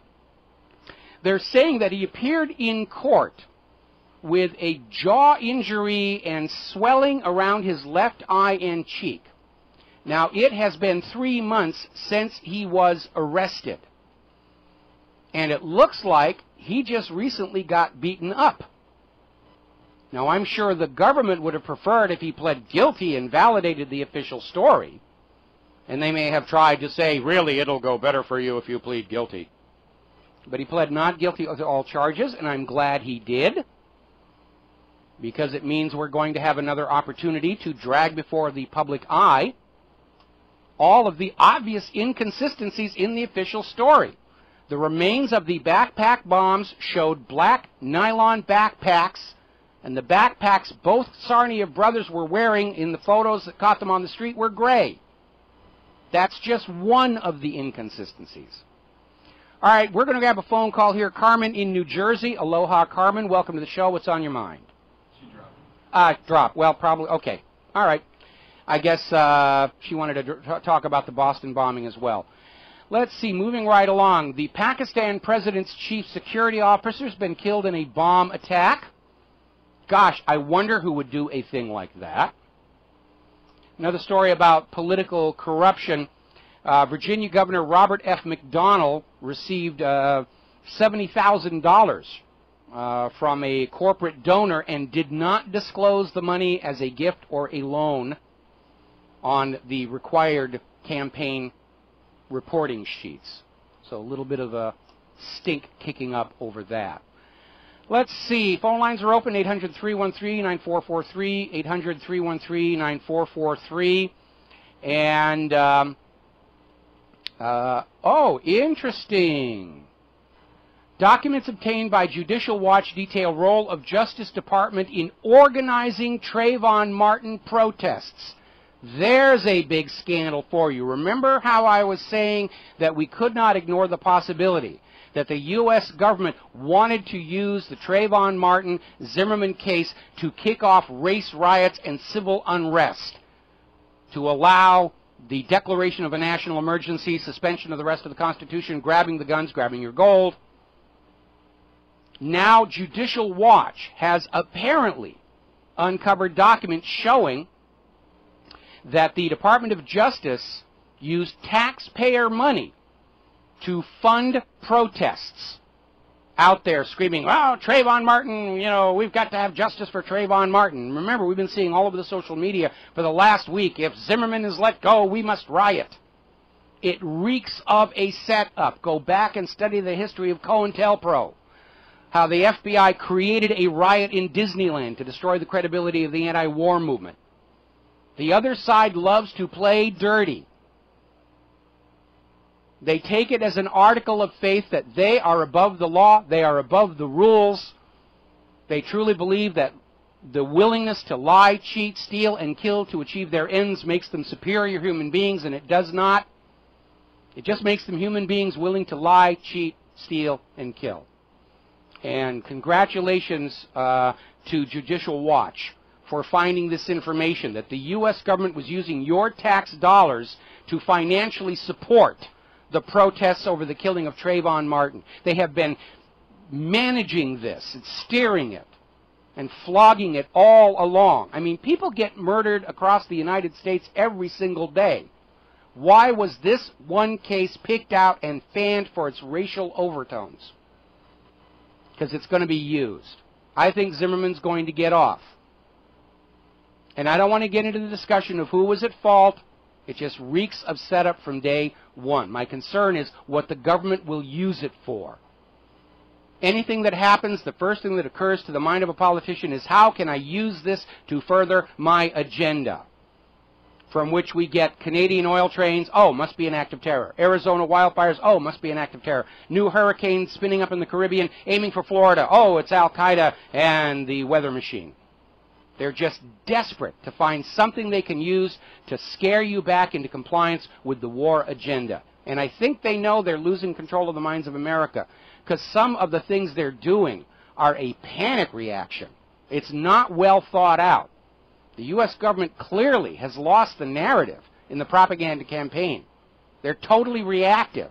Like this situation where the Baltimore schools are spending teacher time and assets for a summer class on how to not question 9/11, how to believe the government, how to ignore all those 9/11 conspiracy theories out there.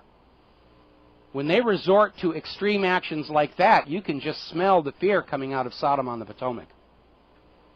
Amazing, amazing stuff here. Let's see. Apparently, getting back to the Boston bombing and Dzhokhar Tsarnaev pleading not guilty to all charges, apparently the FBI is stonewalling the House of Representatives' investigation into what happened. The FBI is refusing to testify before Congress as to exactly what went down. Oh, my goodness here. All right, let's see. Skipping on down here, U.S. Navy is experimenting with their first carrier-launchable, carrier-recoverable drone, which is going to make all the pilots really nervous. We're going to take a break for commercials. Back with our last segment of the show after these words from our sponsors. And aloha, America. Welcome back to the show. And I'm following up on this discovery by Judicial Watch that the U.S. Department of Justice was spending your tax dollars to encourage and promote protests in the Trayvon Martin shooting, protests against George Zimmerman. And apparently it involves a little-known unit of the Department of Justice, the Community Relations Service. And they were deployed to Sanford, Florida, following the shooting to help organize and manage rallies and protests against George Zimmerman. right at the very start. Judicial Watch has got something like 350 pages of documents pried loose with a Freedom of Information Act lawsuit. Apparently, the Department of Justice tried to withhold some documents. There had to be a second hearing, and the court said, no, you got to turn this stuff over. Let me give you some examples of what was in these documents. March 25th through 27th, CRS spent $674 upon being deployed to Sanford, Florida, to work marches, demonstrations, and rallies related to the shooting and the death of an African-American teen by a neighborhood watch captain. March 25th through 28th, CRS spent $1,142 in Sanford, Florida, to work marches, demonstrations, and rallies, blah, blah, blah, blah, blah. March 30th through April 1st, CRS spent $892 in Sanford, Florida, to provide support for protest deployment in Florida.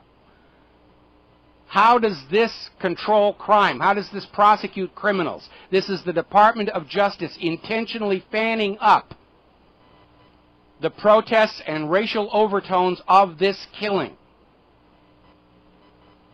This is being promoted for its propaganda value. And that's why I am telling you, if Zimmerman's acquitted, and it looks like he's going to be, don't riot. It's what the government wants you to do. It's what they've been working for. They're spending your tax dollars to turn this into a racial crisis, because they need race riots in cities across America, so we stop thinking about IRS Gate, NSA Gate, Prism Gate, Benghazi, dead kids coming back from these conquered lands in cheap metal boxes. This federal government wants to break free of what's left of the Constitution, and they need a small civil uprising they can brutally crack down to deter Americans from standing up as one united people against the government and the private central banks. This is an old, old stunt. We saw the FBI doing this back in the 1960s. Keep the blacks and the whites fighting amongst each other so they don't question the Vietnam War, so they don't question the state of the economy, so they don't unite together and say, hey, we don't like the way Richard Nixon's running this country. This is the smoking gun that Judicial Watch has found. The U.S. government spending your money to fan these protests up. It doesn't get more obvious than that. So please, and I know I asked you this before, but do it again. Everyone you talk to on this issue, tell them riots are the last thing you should do. It's what the government is hoping and praying for. We'll be back tomorrow here on the Republic Broadcasting Network. Until then, stay safe, stay well, stay skeptical, stay angry, stay outraged, stay furious, and aloha, America.